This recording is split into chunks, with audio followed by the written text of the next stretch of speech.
എജ്യൂകോസിന്റെ JIB ക്ലാസ്സുകളിലേക്ക് എല്ലാവർക്കും സ്വാഗതം. ഇന്ന് മുതൽ JIB ക്ലാസ്സുകൾ എജ്യൂകോസിൽ ആരംഭിക്കുകയാണ്.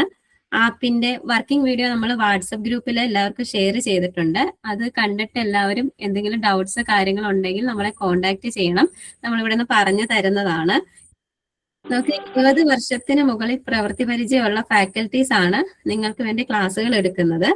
അപ്പൊ നമ്മൾ ഓരോ ഫാക്കൽറ്റീസിനെയും നമ്മൾ ഇൻട്രൊഡ്യൂസ് ചെയ്യുന്നതാണ്. അപ്പൊ നമുക്ക് നിങ്ങൾക്ക് എന്ത് പഠിപ്പിക്കുന്നതിൽ ഡൗട്ട്സുകൾ ഉണ്ടെങ്കിലും ഫാക്കൽറ്റീസിനോട് അന്നേരം തന്നെ ചോദിച്ച് ഡൗട്ട്സ് ക്ലിയർ ചെയ്ത് പോകാവുന്നതാണ്.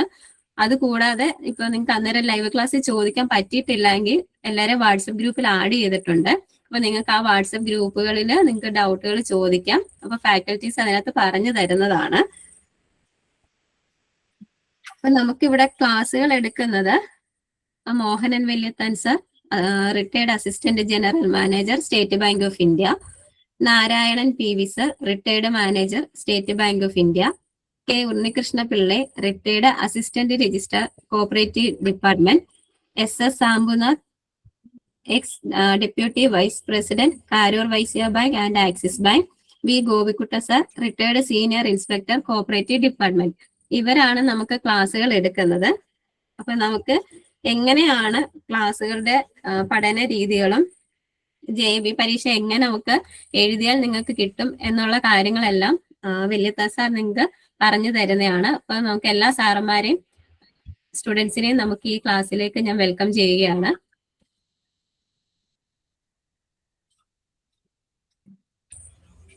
Mohan sir. Okay, good evening all.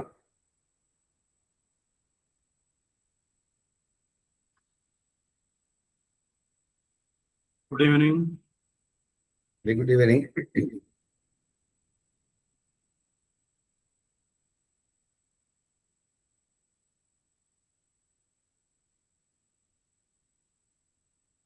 എജ്യൂകോസിന്റെ JIB ക്ലാസ്സുകളുടെ ഈ ഒരു പ്ലാറ്റ്ഫോമിലേക്ക് എല്ലാവരെയും ആദ്യം സ്വാഗതം ചെയ്യുകയാണ്.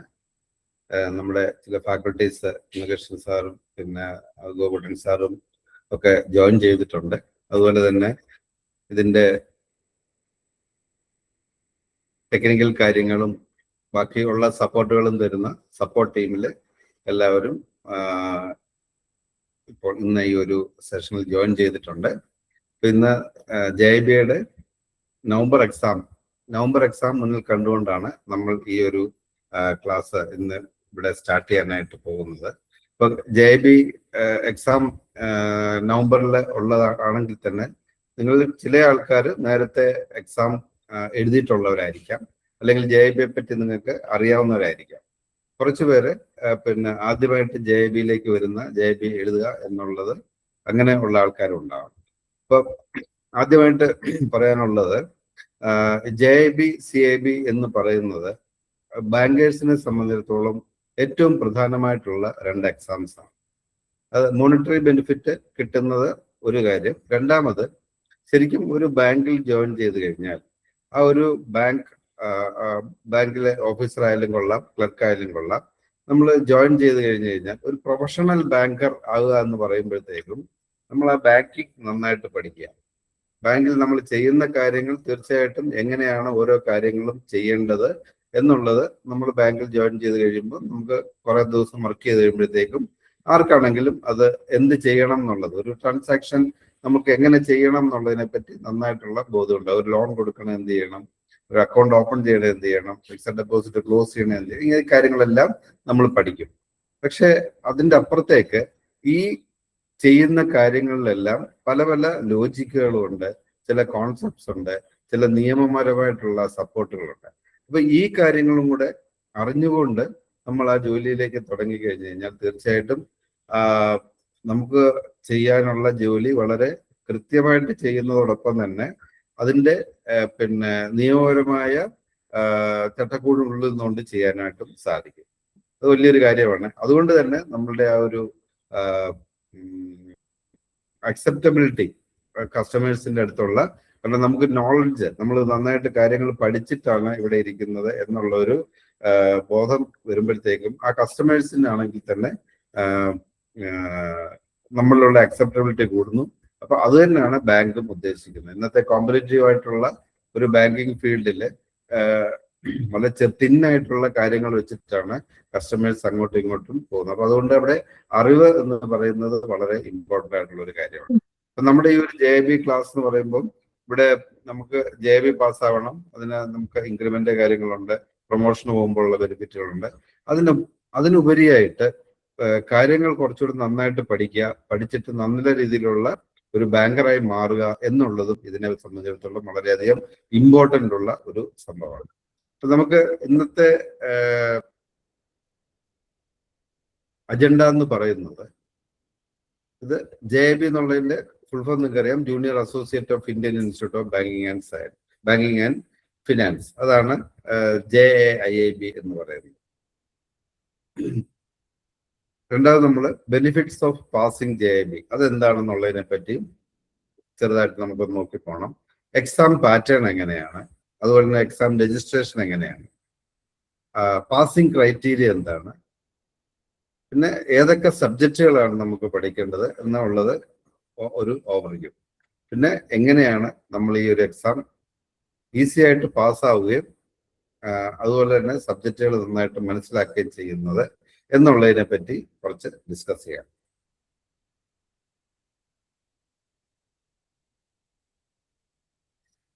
Indian institute of banking and finance IIBF എന്ന് പറയുന്ന ഒരു ഇൻസ്റ്റിറ്റ്യൂട്ട്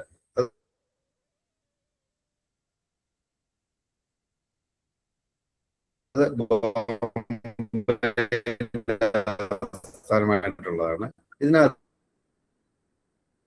ഇൻസ്റ്റാളേഴ്സ് എന്ന് പറഞ്ഞു വരുമ്പോഴത്തേക്കും നാഷണലൈസ്ഡ് ബാങ്കിലെയും മറ്റ് പ്രമുഖമായിട്ടുള്ള പ്രൈവറ്റ് സെക്ടർ ബാങ്കുകളുടെ ഒക്കെ top executives, managing director, chairman, ഇങ്ങനെയുള്ള ആൾക്കാർ കൂടിയിരുന്നിട്ടുള്ള ഒരു ബോഡിയാണ് ഈ ഒരു IIBF-നെ നിയന്ത്രിച്ച് മുമ്പോട്ട് കൊണ്ടുപോകുന്നത്. അപ്പൊ അവര് കണ്ടക്ട് ചെയ്യുന്ന പല എക്സാംസ് ഉണ്ട്. പല എക്സാംസ് എന്ന് പറയുമ്പോൾ ഇതിനകത്ത് 4ആയിട്ട് അതിനെ തരംതിരിക്കുക. ഒന്ന് സർട്ടിഫിക്കറ്റ് എക്സാം ഉണ്ട്, ഡിപ്ലോമ കോഴ്സുകളുണ്ട്, ബ്ലെൻഡഡ് കോഴ്സുകളുണ്ട്, പിന്നെയാണ് ഫ്ലാഗ്ഷിപ്പ് കോഴ്സ് എന്ന് പറഞ്ഞിട്ടുള്ള ഒരു കോഴ്സ്. ഫ്ലാഗ്ഷിപ്പ് കോഴ്സ് എന്ന് പറയുമ്പോൾ അതിനകത്താണ് JIB, CIB എന്ന് പറഞ്ഞു വരുന്നത്. ബാക്കി 3 സർട്ടിഫിക്കറ്റ് എക്സാംസ് ഉണ്ട്, ഡിപ്ലോമ ഉണ്ട്, പിന്നെ അതുപോലെ തന്നെ ബ്ലെൻഡഡ് കോഴ്സുകളും ഉണ്ട്. ഇപ്പൊ ഏറ്റവും കൂടുതൽ ആൾക്കാർ അപ്പിയർ ചെയ്യുക എന്ന് പറയുന്നത് ഫ്ലാഗ്ഷിപ്പ് കോഴ്സുകൾക്കാണ്, അതായത് JIB, CIB-ക്കാണ്. അതിന്റെ പ്രധാനമായിട്ടുള്ള കാര്യം അതിന്റെ ആ ഒരു മോണിറ്ററി ബെനിഫിറ്റ് ബാങ്കുകൾ കൊടുക്കുന്നു എന്നുള്ളതാണ്, ഒരു അഡീഷണൽ ഇൻക്രിമെന്റ് കൊടുക്കുന്നു. ഈ എക്സാംസ് IIBF നടത്തുന്നത് വർഷത്തിൽ 2 പ്രാവശ്യമാണ് നോർമലായിട്ട്. പിന്നെ എന്തെങ്കിലും ഇഷ്യൂസ് ഒക്കെ വന്നു കഴിഞ്ഞാൽ ചില സമയത്ത്, ഫോർ എക്സാമ്പിൾ കോവിഡ് വന്നു, അപ്പൊ ഇങ്ങനെയുള്ള സംഭവങ്ങളൊക്കെ വരുന്ന സമയത്ത് ചിലപ്പോൾ ഒരു എക്സാം സ്കിപ്പ് ചെയ്യോ അല്ലെങ്കിൽ ഈ മന്ത് മെയ് നവംബർ എന്നുള്ളത് ഒന്ന് മാറാം. പക്ഷെ നോർമലി ഇറ്റ് വിൽ ബി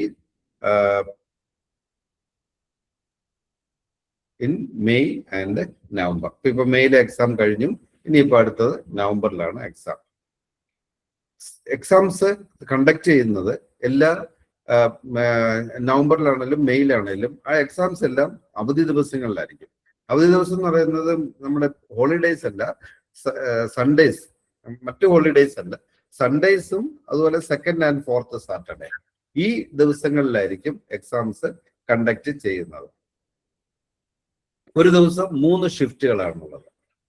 രാവിലെ ഒരു ഷിഫ്റ്റ് തുടങ്ങും, ഉച്ചയ്ക്ക് ഒരു ഷിഫ്റ്റ് ഉണ്ട്, ഉച്ച കഴിഞ്ഞിട്ട് ഈവനിങ്ങിൽ ഒരു ഷിഫ്റ്റ്, അങ്ങനെ 3 ഷിഫ്റ്റിലായിട്ടാണ് ഈ എക്സാംസ് കണ്ടക്ട് ചെയ്യുന്നത്.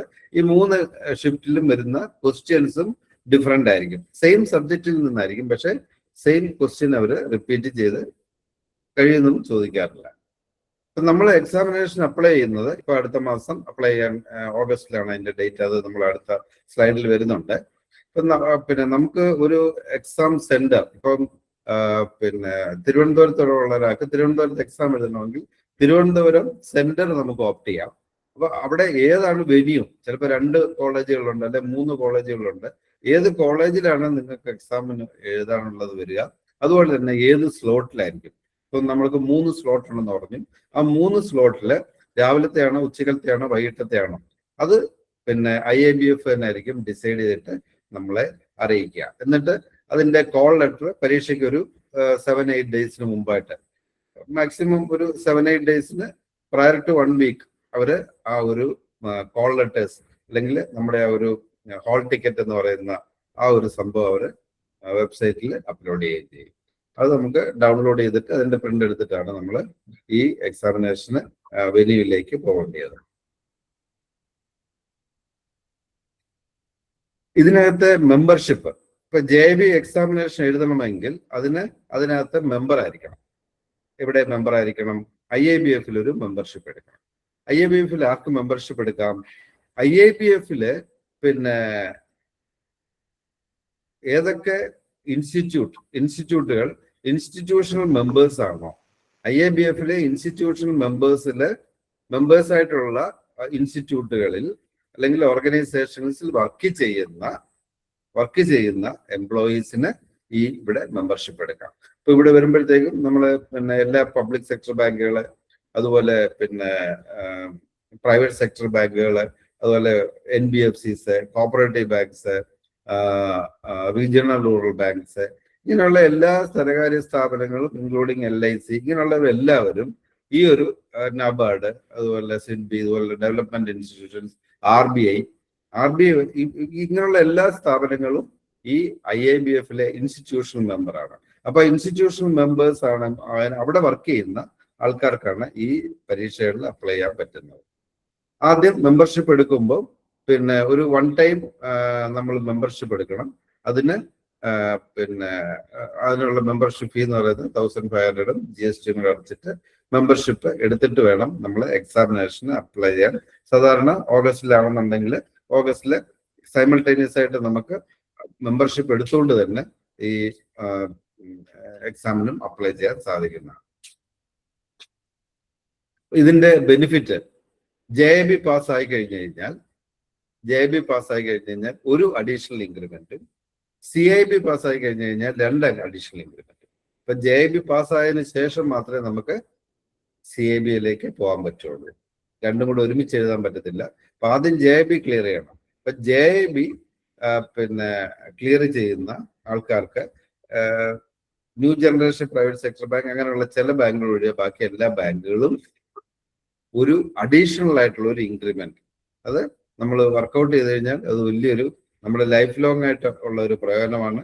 ആ ലൈഫ് ലോങ് ആയിട്ടുള്ള പ്രയോജനം ഉള്ള ആ ഒരു ഇൻക്രിമെന്റിന്റെ മോണിറ്ററി അത് നമ്മൾ വർക്കൗട്ട് ചെയ്ത് കഴിഞ്ഞാൽ അത് ഭീമമായ ഒരു തുക തന്നെ വരും. അല്ലാതെ കേവലം ഒരു മാസത്തെ ഒരു ഇൻക്രിമെന്റ് ആയ 2000 2500 രൂപയാണെങ്കിൽ അതല്ല. അത് നമ്മൾ ക്യുമുലേറ്റീവ് ആയിട്ട് നോക്കിക്കഴിഞ്ഞു കഴിഞ്ഞാൽ അത് നമുക്ക് ലക്ഷക്കണക്കിന് രൂപയുടെ ഒരു അഡീഷണൽ ബെനിഫിറ്റ് ആണ് ഈ ഒരു JIB കൊണ്ട് ലഭ്യമാകുന്നത്. പിന്നെ മിക്കവാറും ബാങ്കുകളിലെല്ലാം ഇന്റേണൽ പ്രൊമോഷൻ അഡീഷണൽ വെയിറ്റേജ് കൊടുക്കും.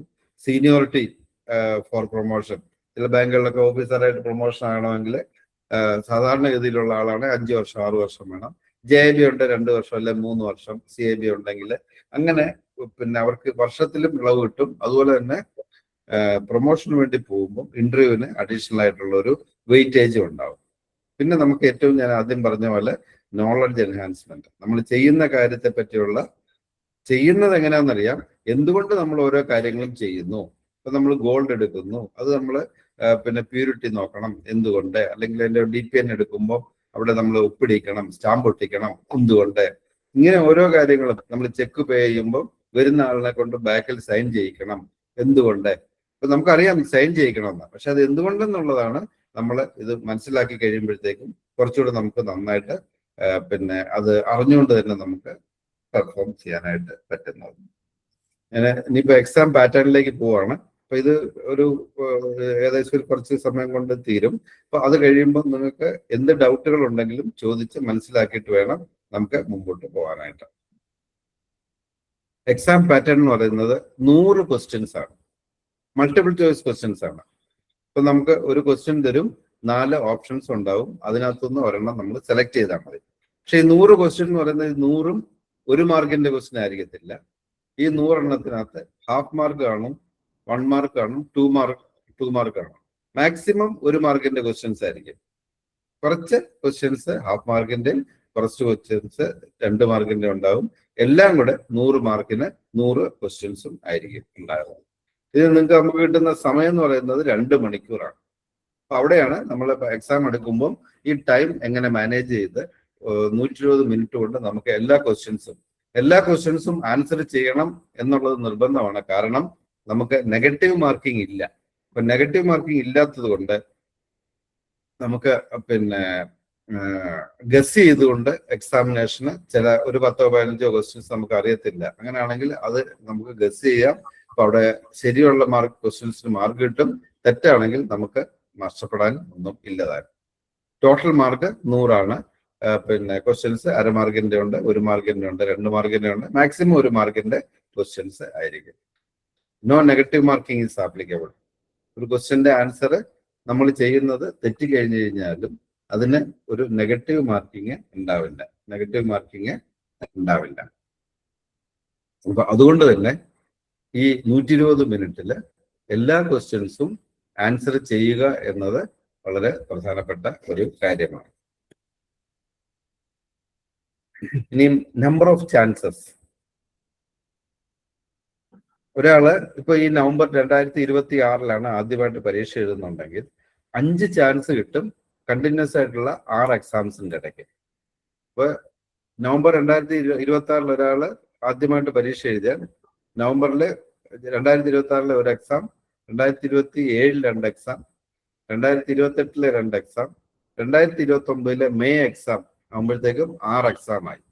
ഈ 6 എക്സാമിനകത്ത് 5 എക്സാം നിങ്ങൾ എഴുതി കഴിയുമ്പോൾ ഇപ്പൊ ഏതെങ്കിലും ഒരെണ്ണം നിങ്ങൾ എഴുതാൻ പറ്റിയില്ലെങ്കിൽ അത് ചാൻസ് ആയിട്ട് കിട്ടത്തില്ല. പക്ഷെ ഈ 6 എക്സാമിനകത്ത് നമുക്ക് 5 ചാൻസ് ഉണ്ട്. അപ്പൊ ഈ 5 ചാൻസിനകത്ത് പാസ്സാകണമെന്നാണ് പിന്നെ മാക്സിമം 5 വർഷം 5 ചാൻസ് ആണ് തന്നിരിക്കുന്നത്. അപ്പൊ 5 ചാൻസിനകത്ത് ക്ലിയർ ചെയ്യാൻ പറ്റിയില്ല എന്നുണ്ടെങ്കിൽ നമ്മള് പിന്നെ 2020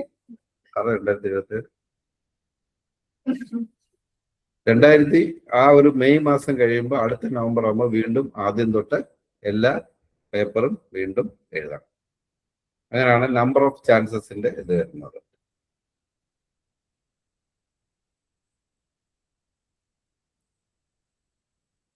ഇതിപ്പോ ഓഗസ്റ്റിലാണ് ഇതിന്റെ എക്സാമിനേഷന്റെ ഇത് വരുന്നത്. എക്സാം ഫീ എന്ന് പറയുന്നത് ഫസ്റ്റ് അറ്റംപ്റ്റ് 4000 രൂപയും അതിന്റെ GSTയും. അതാണ് 4 പേപ്പറിനും കൂടെയുള്ള എല്ലാ പേപ്പറിനും കൂടെ ഉള്ളതാണ്. അല്ലാതെ ഇത് ഓരോ പേപ്പറിനും അല്ല, 4 പേപ്പറിനും കൂടെയാണ്, 4 സബ്ജക്റ്റിനും കൂടെയാണ് 4000 രൂപ എന്ന് പറയുന്നത്. പിന്നെ 2, 3, 4, 5 അറ്റംപ്റ്റ് വരുമ്പോഴത്തേക്കും ഒരു സബ്ജക്റ്റ് ആണെങ്കിലും 4 സബ്ജക്റ്റ് ആണെങ്കിലും 1300 രൂപയും GSTയുമാണ് പിന്നുള്ള examination fee.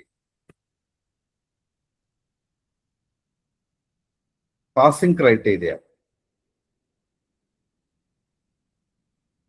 50 mark. Minimum marks for pass in each subject is 50 out of 100. Total 100 മാർക്കാന്ന് പറഞ്ഞു. അതിനകത്ത് 50 മാർക്കാണ് ഒരു സബ്ജക്റ്റിന് ജയിക്കാൻ വേണ്ടത്. ഒരാൾ 4 സബ്ജക്റ്റിന് 50 മേളിൽ മേടിച്ചാൽ 200 മേളിലായി നിങ്ങൾ പാസ്സാവും. IABF ഒരു ഫെസിലിറ്റിയും കൂടെ കൊടുക്കുന്നുണ്ട്. അഗ്രിഗേറ്റ് മെത്തേഡ് എന്ന് പറഞ്ഞിട്ടുള്ള ഒരു മെത്തേഡിൽ ജയിക്കാനായിട്ടുള്ള മറ്റൊരു സാധ്യതകളുണ്ട്. അപ്പൊ അതിന് ഒരു കാൻഡിഡേറ്റ് 4 പേപ്പറിനകത്ത് 3 പേപ്പർ 50 താഴെ ആണെങ്കിലും ടോട്ടൽ 200 വരികയും എല്ലാ സബ്ജക്റ്റുകൾക്കും 45 കൂടുതൽ കിട്ടുകയും ചെയ്തു കഴിഞ്ഞാൽ ആ കാൻഡിഡേറ്റിനെ JIB പാസ്സായിട്ട് പിന്നെ കൺസിഡർ ചെയ്യും. ഇപ്പൊ ഒരാള് ഇപ്പൊ നവംബറിൽ ആദ്യമായിട്ട് പരീക്ഷ എഴുതുമ്പോൾ ഇപ്പൊ 4 പരീക്ഷയും ഒരു പ്രാവശ്യം എഴുതണം. ഇപ്പൊ നവംബറിൽ 4 എക്സാം എഴുതുന്നു. അപ്പൊ ഏതെങ്കിലും ഒരു മെയ് അല്ലെങ്കിൽ നവംബർ എക്സാമില് 4 പരീക്ഷയും കൂടെ ഒരാൾ എഴുതുകയാണെങ്കിൽ അതിനകത്ത് പിന്നെ ഏതെങ്കിലും പേപ്പറുകൾക്ക് 50 താഴെ പോയി, പക്ഷെ 45 അതിന് മേളിലോ ഉണ്ട്. അങ്ങനെ 4നും കൂടെ കൂട്ടി നോക്കിക്കഴിഞ്ഞാൽ 200 മാർക്ക് കിട്ടുകയാണെന്നുണ്ടെങ്കിൽ ആ ആള് പാസ്സായിട്ട് ഡിക്ലെയർ ചെയ്യും. അത് ഫസ്റ്റ് ചാൻസിനായിരിക്കണമെന്നില്ല. സെക്കൻഡ് ചാൻസോ, തേർഡ് ചാൻസോ, ഫോർത്ത് ചാൻസോ, ഫിഫ്ത്ത് ചാൻസോ, ഏത് ചാൻസ് ആണെങ്കിലും ഇറസ്പെക്റ്റീവ് ഓഫ് ദ ചാൻസ് ഒറ്റ കണ്ടീഷനേ ഉള്ളൂ. ഒരു അറ്റംപ്റ്റില് 4 പരീക്ഷയും ഒരുമിച്ച് എഴുതുന്ന ഒരു സമയത്ത് മാത്രമേ ഈ ഒരു അഗ്രിഗേറ്റ് മെത്തേഡ് വർക്ക്ഔട്ട് ആവുകയുള്ളൂ. അപ്പോൾ പലരും ഈ അഗ്രിഗേറ്റ് മെത്തേഡിൽ പാസ്സാകുന്ന ഒത്തിരി ആൾക്കാരുണ്ട്. കാരണം ചിലപ്പോൾ എല്ലാത്തിനും 50 മാർക്ക് കിട്ടത്തില്ല. ചില 47, 46, 48 ആയിപ്പോകും. അപ്പൊ മറ്റ് സബ്ജക്റ്റുകൾക്ക് 50-ന് മേളിൽ മേടിച്ചാൽ ടോട്ടൽ ആകുമ്പോഴത്തേക്കും നമുക്ക് 200-ന് മേളിലാവും. അപ്പൊ അങ്ങനെ നമ്മൾ പാസ്സായിട്ട് ഡിക്ലെയർ ചെയ്യും. സോ ഇത് അഗ്രിഗേറ്റ് മെത്തേഡ് 4 പേപ്പറും കൂടെ എഴുതുമ്പോൾ നമുക്ക് പാസ്സാകാനായിട്ട് സാധ്യത വളരെ വളരെ കൂടുതലാണ്. നെഗറ്റീവ് മാർക്കിംഗ് ഇല്ല, അഗ്രിഗേറ്റ് മെത്തേഡും ഉണ്ട്. പിന്നെ ടോട്ടൽ 50% മാർക്ക് മതി. ഇപ്പൊ 50% മാർക്കിൽ നമുക്ക് 200 കിട്ടിയാലും അല്ലെ 80%, 75% എത്ര കിട്ടിയാലും നമ്മൾ JB പാസ്സായി എന്നുള്ളതാണ്. നമുക്ക് കിട്ടുന്ന ബെനിഫിറ്റിന് വ്യത്യാസം ഒന്നും ഉണ്ടാവില്ല.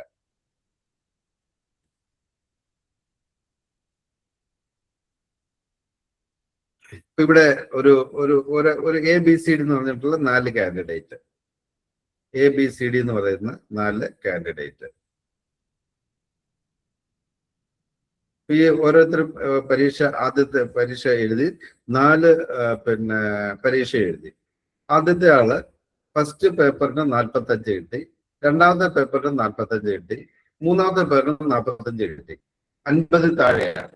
പക്ഷെ നാലാമത്തെ പേപ്പറിന് 65 അതിന് മേളിൽ കിട്ടി. 200 മാർക്ക് കിട്ടിക്കഴിഞ്ഞു കഴിഞ്ഞാൽ ഹി വിൽ ബി പാസ്ഡ്. ഇപ്പൊ അദ്ദേഹത്തിന് ടോട്ടൽ 200 കിട്ടിയുള്ളൂ, പക്ഷെ ഇദ്ദേഹം പാസ്സായി. വേറൊരാള് ആദ്യത്തെ പരീക്ഷയ്ക്ക് 49 കിട്ടി, രണ്ടാമത്തേന് 48 കിട്ടി, മൂന്നാമത്തേന് 44 കിട്ടിയുള്ളൂ, നാലാമത്തേന് 69 കിട്ടി. അപ്പൊ നല്ല മാർക്കുകളാണ് കിട്ടിയത്. പക്ഷെ എല്ലാം കൂടി 210 കിട്ടി. ഒരെണ്ണത്തിന് 44 പോയത് കൊണ്ട് ഇദ്ദേഹം ഫെയിലായി. ഫെയിലായെന്ന് പറഞ്ഞാൽ ഒരെണ്ണത്തിനെ പാസ്സായിട്ടുള്ളൂ. ഇത് 3 പേപ്പറും, ഇത് 3ഉം ഇദ്ദേഹം ഫെയിലായി പോയി. ഇവിടെ 1 മാർക്ക് ഉണ്ടായിരുന്നെങ്കിൽ പാസ്സായി പോയത്. അതുപോലെ C എന്ന് പറയുന്ന ആള് 44 കിട്ടി, ഒരു പേപ്പറിന് 50 കിട്ടി, ഒരു പേപ്പറിന് 46 കിട്ടി, ഒരു പേപ്പറിന് 70 കിട്ടി. അദ്ദേഹത്തിന് എല്ലാത്തിനും കൂടി 210 കിട്ടി. പക്ഷെ ഒരു പേപ്പറിന് 44 ആയതുകൊണ്ട് ഈ പേപ്പറും ഫെയിലാവും, അതുപോലെ ഈ പേപ്പറും ഫെയിലായി. ഇപ്പൊ 2 പേപ്പറിനും ഫെയിലായി സബ്ജക്റ്റ്. പിന്നെ ഒരു പ്രാവശ്യം ഇങ്ങനെ വന്നു കഴിഞ്ഞു കഴിഞ്ഞാൽ പിന്നെ ഈ അഗ്രിഗേറ്റ് മെത്തേഡ് വർക്ക് ആവത്തില്ല. കാരണം വെച്ചാൽ 4 പരീക്ഷയും കൂടെ പിന്നെ എഴുതുന്നില്ല. പിന്നെ നമ്മൾ ഫെയിലായ പേപ്പറുകൾ മാത്രമേ പിന്നെ എക്സാമിനേഷൻ എഴുതുന്നുള്ളൂ. മറ്റൊരാള് D എന്ന് പറയുന്ന ഒരാള് നല്ലതായിട്ട് സ്കോർ ചെയ്തു. ആദ്യത്തെ പരീക്ഷയ്ക്ക് 60 കിട്ടി, രണ്ടാമത്തെ പരീക്ഷയ്ക്ക് 60 കിട്ടി, മൂന്നാമത്തേന് 44 കിട്ടിയുള്ളൂ, നാലാമത്തേന് 66 കിട്ടി, ടോട്ടൽ 230 കിട്ടി. നോക്കൂ, 200 കിട്ടിയ ആള് പാസ്സായി, പക്ഷെ 230 കിട്ടിയ ആള് പാസ്സായിട്ടില്ല. കാരണം ഒരു പേപ്പറിന് 44 പോയി. അപ്പൊ ഇദ്ദേഹം അടുത്ത പരീക്ഷയിൽ ഈ മൂന്നാമത്തെ പേപ്പർ 50 മാർക്ക് നേടി വേണം ജയിക്കാൻ. അപ്പൊ അതാണ് ഈ ഒരു ഏകദേശം ഇത് വെച്ച് നിങ്ങൾക്ക് അഗ്രിഗേറ്റ് മെത്തേഡ് ക്ലിയർ ആയി കാണുമെന്ന് വിചാരിക്കുന്നു. അപ്പൊ ആദ്യമായിട്ട് 4 പേപ്പർ എഴുതുമ്പം ഇത് ഭയങ്കരമായ ഒരു ചാൻസ് ആണ്. നമുക്ക് 45 താഴെ പോവാതെ എല്ലാ പേപ്പറുകൾക്കും കൂടെ 200 മാർക്ക് ടോട്ടൽ സ്കോർ ചെയ്യുക എന്നുള്ളത് വളരെ ഒത്തിരി നല്ലൊരു ശതമാനം ആൾക്കാർ ഈ ഒരു രീതിയിൽ JB പാസ്സാവുന്നുണ്ട്. അഗ്രിഗേറ്റ് കാരണം 4 സബ്ജക്റ്റിന് 50-ന് മേളിൽ കിട്ടാതെ ഏതെങ്കിലും 1, 2, 3 സബ്ജക്റ്റുകൾക്കൊക്കെ 50 താഴെ പോയാലും ഒരു സബ്ജക്റ്റിന് നന്നായിട്ട് സ്കോർ ചെയ്ത് അങ്ങനെ ഈ അഗ്രിഗേറ്റ് മെത്തേഡ് അനുസരിച്ചിട്ട് പാസ്സാവാറുണ്ട്. അപ്പൊ എല്ലാവർക്കും ഇത് നല്ലൊരു റൂട്ടാണ് നമുക്ക് JB ഫസ്റ്റ് ടൈം തന്നെ ക്ലിയർ ചെയ്യാനായിട്ട്. നമുക്കിനിയും സബ്ജക്റ്റുകൾ നോക്കാം. സബ്ജക്റ്റുകൾ എന്ന് പറയുമ്പോൾ JBക്ക് 4 പേപ്പറാണുള്ളത്. 4 പേപ്പർ. പണ്ട് 3 പേപ്പർ ഉള്ളായിരുന്നു. 2023 മുതലാണ് ഇത് 4 പേപ്പറാക്കിയത്. ഒന്ന് Indian economy and Indian financial system. Indian economy and Indian financial system. രണ്ടാമത്തെ പേപ്പർ എന്ന് പറയുന്നത് principles and practices of banking. Principles and practices of banking. മൂന്നാമത്തെ എന്ന് പറയുന്നത് accounting and financial management for bankers. Accounting and financial management for bankers. നാലാമത്തെ paper എന്ന് പറയുമ്പോൾ retail banking and wealth management. 2023 ഇത് 4 ആക്കിയത്.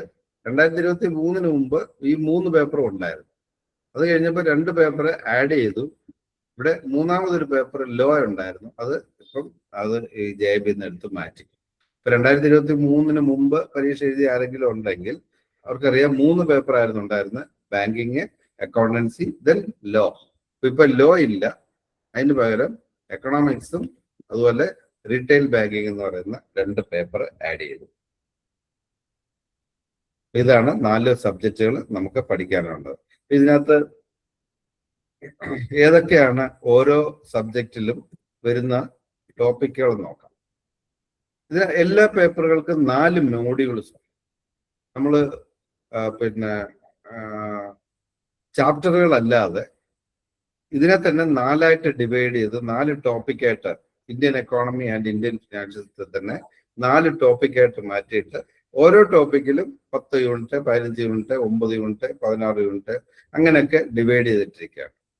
അല്ലെ 20 യൂണിറ്റ് അങ്ങനെയൊക്കെ. മൊഡ്യൂൾ എ എന്ന് പറയുന്നത് ഇന്ത്യൻ എക്കോണമിക് ആർക്കിടെക്ചർ. ഇപ്പൊ ഇന്ത്യൻ എക്കോണമിക് ആർക്കിടെക്ചർ എന്ന് പറയുമ്പോൾ ഇന്ത്യൻ എക്കോണമിക്സ് പഠിച്ചിട്ടുള്ളവർക്കറിയാം അതൊരു പിന്നെ ശരിക്കും നമ്മളൊരു ജനറൽ അവയർനെസ് പഠിക്കുക അങ്ങനെയുള്ളൊരു കാര്യമാണ്. ശരിക്കും economic concepts related to banking എന്ന് പറയുന്നത് രണ്ടാമത്തിനകത്ത് വരുന്നത്. അവിടെയാണ് കുറച്ച് തിയറീസും ഡിമാൻഡ് ആൻഡ് സപ്ലൈ വളരെ വളരെ ബേസിക് ആയിട്ടുള്ള പിന്നെ എക്കണോമിക്സ് ആണ്, എളുപ്പം പഠിച്ചെടുക്കാവുന്ന എക്കണോമിക്സ് ആണ് അതിനകത്തുള്ളത്. ഇപ്പോൾ കോമേഴ്സ് പഠിക്കാത്ത ആൾക്കാർക്കും ഇതൊന്നും പഠിക്കാനായിട്ട് യാതൊരു ബുദ്ധിമുട്ടും ഇല്ല. വട്സ് ബാങ്കിലാക്കി കഴിഞ്ഞ് കഴിഞ്ഞാൽ തീർച്ചയായിട്ടും നിങ്ങൾക്ക് ഇതൊരു അവസരമാണ് നല്ല രീതിയിൽ ഒരു ബാങ്കറായിട്ട് വർക്ക് ചെയ്ത് പോകാനായിട്ട്. അടുത്ത ഇന്ത്യൻ ഫിനാൻഷ്യൽ ആർക്കിടെക്ചർ. അപ്പൊ ഇവിടെ വരുന്നത് എന്തൊക്കെയാണ് നമ്മളുടെ പിന്നെ ഇന്ത്യൻ ഫിനാൻഷ്യൽ സിസ്റ്റത്തിലുള്ള ഡിഫറെന്റ് ടൈപ്സ് ഓഫ് ബാങ്ക്സ്, അതുപോലെ കൺട്രോൾ റെഗുലേറ്റേഴ്സ്, ഇങ്ങനെയുള്ള എല്ലാ കാര്യങ്ങളും അതിനകത്ത് വരുന്നതാണ്. മണി മാർക്കറ്റ്, സെബി, RBI ഇങ്ങനെ വരുന്നത്. ഫൈനാൻഷ്യൽ പ്രോഡക്ട്സ് ആൻഡ് സർവീസസ്, അതും നമുക്ക് മ്യൂച്വൽ ഫണ്ട്സ് അതുപോലെ തന്നെ ഉള്ള കാര്യങ്ങളാണ് ഈ ഒരു മോഡ്യൂളിനകത്ത് വരുന്നത്. ഇത് വളരെ ഇമ്പോർട്ടൻ്റ് ആണ്. പിന്നെ ക്വസ്റ്റ്യൻസ് വരുന്നത് ഈ 4 മോഡ്യൂളിൽ നിന്നും IABF പറയുന്നത് ഈക്വൽ വെയിറ്റേജ് ആണ് കൊടുക്കുന്നതെന്നാണ്. നമുക്കറിയാം ഈക്വൽ വെയിറ്റേജ് എന്ന് പറയുമ്പോൾ എല്ലാത്തിനകത്തുനിന്നും കറക്റ്റ് 25 മാർക്ക് ആയിരിക്കണം എന്നില്ല. ഈ എക്കണോമിക്സിന്റെ ഇതുവരെ ഇതിനകത്ത് കണ്ടിരിക്കുന്നത് സിയും ഡിയിൽ നിന്നും ഒരു 55 മാർക്കൊക്കെ ചോദിക്കാറുണ്ട്. ഇതിനകത്ത് രണ്ടിനകത്തും ഒരു 45 മാർക്ക്. ഇത് ഹാർഡ് ആൻഡ് ഫാസ്റ്റ് ആയിട്ട് ഇങ്ങനെ വരണമെന്നില്ല. ഇപ്പൊ ഇങ്ങനെ പരീക്ഷയ്ക്ക് ചോദിച്ചെങ്കിൽ ചില സമയങ്ങളിൽ 48ഉം 52ഉം ആകാം, അല്ലെ 50ഉം ആകാം. അത് വലിയൊരു വേരിയേഷൻ ഉണ്ടാകത്തില്ല. ഇപ്പൊ 4 പിന്നെ മോഡ്യൂൾസും ഒരേ രീതിയിൽ തന്നെ അവര് കൊടുക്കുന്നുണ്ട്. പക്ഷെ ക്വസ്റ്റ്യൻസ് വരുമ്പോൾ ചില സമയങ്ങളിൽ കറക്റ്റ് 25 അല്ലാതെ ചെറിയ വ്യത്യാസങ്ങൾ അങ്ങോട്ടും ഇങ്ങോട്ടും വരാറുണ്ട്. രണ്ടാമത്തേതാണ് principles and practices of banking. ഇവിടെ നമ്മുടെ പിന്നെ ഡേ ടു ഡേ ബാങ്കിങ്ങുമായിട്ട് റിലേറ്റഡ് ആയിട്ടുള്ള സബ്ജക്റ്റുകളാണ് മിക്കവാറും വരുന്നത്. ജനറൽ ബാങ്കിങ് ഓപ്പറേഷൻ, ആദ്യത്തെ മൊഡ്യൂൾ എന്ന് പറയുന്നത് ജനറൽ ബാങ്കിങ് ഓപ്പറേഷൻ. അവിടെ ഡെപ്പോസിറ്റ്സ്, ഇപ്പൊ നമ്മൾ അക്കൗണ്ട് ഓപ്പൺ ചെയ്യുമ്പോൾ ശ്രദ്ധിക്കേണ്ട കാര്യങ്ങൾ, KYC, പിന്നെ ചില 2-3 ലോ എന്ന് പറഞ്ഞു കഴിഞ്ഞാൽ അത് ബാങ്കിങ് ഓംബുഡ്സ്മാനെ പറ്റി, അതുപോലെ consumer protection act, right to information act, പിന്നെ ക്ലിയറിങ്, ക്യാഷ്, അങ്ങനെയുള്ള different types of depositors, nomination, joint account, ഇങ്ങനെയുള്ള കാര്യങ്ങൾ, ബാങ്കിങ് എന്താണ്, ബാങ്കർ കസ്റ്റമർ റിലേഷൻഷിപ്പ് എന്താണ്, ഇതൊക്കെയാണ് ജനറൽ ബാങ്കിങ് ഓപ്പറേഷൻസ്. അപ്പൊ നമ്മൾ ബ്രാഞ്ച് അഡ്വാൻസസ് അല്ലാതെ ഡെപ്പോസിറ്റ് റിലേറ്റഡ് കാര്യങ്ങളെല്ലാം ചെയ്യുമ്പോൾ അതുമായിട്ട് ബന്ധപ്പെട്ടിട്ടുള്ള കാര്യങ്ങളാണ് ഈ ഒരു ജനറൽ ബാങ്കിങ് ഓപ്പറേഷൻ എന്ന് പറഞ്ഞിട്ടുള്ള മോഡ്യൂൾ A അതിനകത്ത് വരുന്നത്. മൊഡ്യൂൾ B എന്ന് പറയുമ്പോൾ ലെൻഡിങ് ഓപ്പറേഷൻസ് ഓഫ് ബാങ്ക്സ്, അതാണ് നമ്മുടെ ലോൺസ് ആൻഡ് അഡ്വാൻസസ്. അതിന്റെ ബേസിക് പ്രിൻസിപ്പിൾസ് തൊട്ട് പലതരത്തിലുള്ള ലോൺസ് ഏതാ, അഡ്വാൻസ് ഏതാ, പ്രൈവറ്റ് സെക്ടർ എന്താണ്, ഗവൺമെന്റ് സ്പോൺസർഡ് സ്കീംസ് എന്താണ്, fund based, non fund based, NPA, അതുമായിട്ട് ബന്ധപ്പെട്ടുള്ള കാര്യങ്ങൾ, ഇതെല്ലാം ഈ ഒരു മോഡ്യൂൾ ലെൻഡിങ് ഓപ്പറേഷൻ. ഇപ്പൊ ഒരു ബാങ്കിന്റെ പ്രധാനപ്പെട്ട 2 ഓപ്പറേഷൻസ് എന്ന് പറയുന്നത് ഡെപ്പോസിറ്റ്സും രണ്ടാമത് ലെൻഡിങ്ങുമാണ്. അത് രണ്ടും നമ്മൾ ഡെപ്പോസിറ്റ് സ്വീകരിക്കുകയും അതുപോലെ തന്നെ അത് ലോണായിട്ട് കൊടുക്കുകയും ചെയ്തു. ഇത് രണ്ടും ഈ പ്രിൻസിപ്പിൾസ് ആൻഡ് പ്രാക്ടീസസിന്റെ ആദ്യത്തെ 2 മോഡ്യൂളിൽ തീരും. അപ്പൊ ഈ ഒരു പേപ്പറിനകത്ത് മജോറിറ്റി എന്ന് പറയുന്നത് ഇത് രണ്ടുമാണ്. അപ്പൊ ഇവിടെ ഈക്വൽ ആയിട്ടുള്ളതായിരിക്കത്തില്ല. ഈ 2 മോഡ്യൂളിൽ നിന്നും കൂടുതൽ ക്വസ്റ്റ്യൻസ് വരും. Banking technology. അപ്പം ടെക്നോളജി എന്ന് പറയുന്നത് ബാങ്കിങ് സെക്ടറിൽ മാത്രമല്ല, ബാക്കി എല്ലാ സെക്ടറുകളിലും വളരെയധികം അഡ്വാൻസ് ചെയ്തുകൊണ്ടിരിക്കുന്ന ഒരു കാര്യമാണ്. ബാങ്കിങ്ങിൽ അത് വളരെ ഭയങ്കരമായിട്ട് പിന്നെ നമുക്കറിയാം UPI അങ്ങനെയുള്ള പേയ്മെന്റ് ഒക്കെ വന്നു കഴിഞ്ഞപ്പോഴത്തേക്കും, GPay ഇതൊക്കെ വന്നു കഴിഞ്ഞപ്പോഴത്തേക്കും ഇവിടെ പിന്നെ ഏത് സാധനങ്ങൾ 10 രൂപയുടെ 5 രൂപയുടെ എന്ത് സാധനങ്ങൾ വാങ്ങണമെങ്കിലും ഏത് കടയിലാണെങ്കിലും, ഈവൻ വെജിറ്റബിൾ ഷോപ്പിലാണെങ്കിലും അല്ലെങ്കിൽ അങ്ങനെയുള്ള ഏത് കടയിൽ പോയി കഴിഞ്ഞു കഴിഞ്ഞാലും നമുക്ക് QR കോഡ് സ്കാൻ ചെയ്തിട്ട് പേയ്മെന്റ്. അപ്പൊ അത്രയധികം ടെക്നോളജി അഡ്വാൻസ് ചെയ്തു. അപ്പൊ അങ്ങനെയുള്ള ബാങ്കിങ് ടെക്നോളജി, കോർ ബാങ്കിങ് എന്താണ്, അതുപോലെ റെമിറ്റൻസ്, NEFT, RTGS ഇങ്ങനെയുള്ള കാര്യങ്ങൾ, prepaid insurance, credit card, debit card, ഇതെല്ലാം നോർമൽ ബാങ്കിങ്ങിൽ നിന്നുള്ള അഡ്വാൻസ്മെന്റ് ആണ്. അതെല്ലാമാണ് ഈ ബാങ്കിങ് ടെക്നോളജി. പിന്നെ മോഡ്യൂൾ D എന്ന് പറയുന്നത് ethics in banks and finance. ഇത് പ്രധാനമായിട്ടും ഇൻക്ലൂഡ് ചെയ്യാൻ കാര്യം, നമ്മൾ പബ്ലിക്കിന്റെ പൈസ കൈകാര്യം ചെയ്യുന്ന ആൾക്കാരാണ്. വളരെ വിശ്വസ്തയോടെ നമ്മുടെ ബാങ്കിൽ കൊണ്ട് പിന്നെ ഡെപ്പോസിറ്റ് ഓപ്പൺ ചെയ്യുകയും അവിടെ പണം നിക്ഷേപിക്കുകയും ചെയ്യുന്ന ആൾക്കാര് ഇപ്പം ബാങ്കിന്റെ ഭാഗത്തു നിന്നും, ബാങ്കിലെ വർക്ക് ചെയ്യുന്ന ആൾക്കാരുടെ ഭാഗത്തു നിന്നും വളരെയധികം എത്തിക്സ്, ഒരു എത്തിക്കൽ ഒരു ട്രീറ്റ്മെന്റ് ഈ ഒരു ഡെപ്പോസിറ്റേഴ്സോ അല്ലെങ്കിൽ ഡീൽ ചെയ്യുന്ന എല്ലാ കസ്റ്റമേഴ്സിനാണ് കൊണ്ടുപോകണം. അതുകൊണ്ട് ചെറിയൊരു മോഡ്യൂളാണ്. അപ്പൊ ഇതിനകത്ത് രണ്ടിനകത്തും കൂടെ ആണ് കൂടുതൽ ക്വസ്റ്റ്യൻസ് ചോദിക്കുക. പിന്നെ ഇതിനകത്ത് മോഡ്യൂൾ സിക്ക് 2025 തന്നെ ചോദിക്കാം. മോഡ്യൂൾ ഡിയിൽ നിന്നും ചെറിയ യൂണിറ്റ് ആയതുകൊണ്ട് അതിനകത്ത് ഒരു 20 മാർക്കിന്റെ ആയിരിക്കും. അത് വലിയ വ്യത്യാസം ഉണ്ടാവില്ല, എന്നാലും ഒരു 4-5 മാർക്കിന്റെ വ്യത്യാസം. മൂന്നാമത്തേതാണ് നമ്മളെ അക്കൗണ്ടൻസി. അപ്പൊ ആദ്യത്തേത് Indian economy and Indian financial system. അത് IE ആൻഡ് IFS എന്ന് നമ്മൾ IEIFS എന്ന് ഷോർട്ട് ഫോമിൽ പറയും.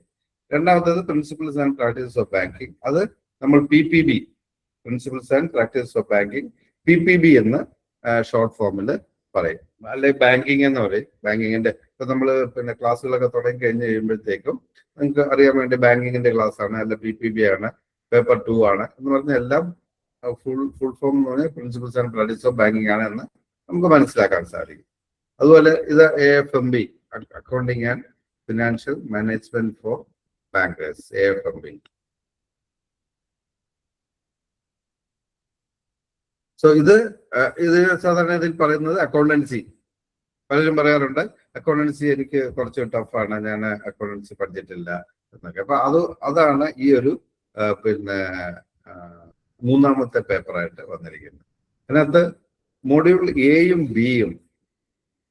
എയും ബിയുമാണ് ശരിക്കും അക്കൗണ്ടൻസി എന്ന് പറഞ്ഞിട്ട് ഈ കോമേഴ്സുകാർ പഠിക്കുന്ന അക്കൗണ്ടൻസി വരുന്നത് ഈ മോഡ്യൂൾ എയും ബിയും. മോഡ്യൂൾ സി എന്ന് പറയുന്നത് ഫിനാൻഷ്യൽ മാനേജ്മെന്റ് ആണ്. അതിനകത്ത് അക്കൗണ്ടൻസിയുടെ പിന്നെ അങ്ങനെ കാര്യമായിട്ട് വരുന്നില്ല. പക്ഷെ അതിനകത്ത് വരുന്നത് interest calculation, present value, future value, അതുപോലെ തന്നെ EMI കാൽക്കുലേഷൻ, അത് അങ്ങനെ bond valuation, foreign exchange, working capital assessment, capital budget, ഇങ്ങനെയൊക്കെയുള്ള കുറച്ച് അക്കൗണ്ടൻസിയിൽ നിന്ന് മാറിയിട്ടുള്ള കാര്യങ്ങളാണ് ഫിനാൻഷ്യൽ മാനേജ്മെന്റ് ആണ് ചോദിക്കുന്നത്. നാലാമത്തേനകത്ത് taxation, GST and income tax വളരെ ചെറിയതായിട്ടുണ്ട്. അല്ലാതെ അതിനകത്ത് ടാക്സ് കാൽക്കുലേഷനോ അങ്ങനെയുള്ള കാര്യങ്ങളൊന്നുമില്ല. Taxation and fundamentals of costing, cost accounts വളരെ ബേസിക് ആയിട്ടുള്ള കോസ്റ്റ് അക്കൗണ്ടൻസിയും കൂടെ അതിനകത്ത് ഇൻക്ലൂഡ് ചെയ്തിട്ടുണ്ട്. അതാണ് മോഡ്യൂൾ ഡി. ഇതൊക്കെ അക്കൗണ്ടൻസിയുടെ കണക്ക് അങ്ങനെ വലിയ ആയിട്ടുള്ള കണക്കുകളൊന്നും അങ്ങനെയൊന്നും ചോദിക്കില്ല. എല്ലാം ഒബ്ജക്റ്റീവ് ടൈപ്പ് ക്വസ്റ്റ്യൻസ് ആണ്. പക്ഷെ നമ്മൾ അക്കൗണ്ടിങ് കോൺസെപ്റ്റ് നന്നായിട്ട് മനസ്സിലാക്കിയിട്ടുണ്ടോ എന്നുള്ളൊരു ചെക്കിങ് ആയിരിക്കും ഉണ്ടാവുക.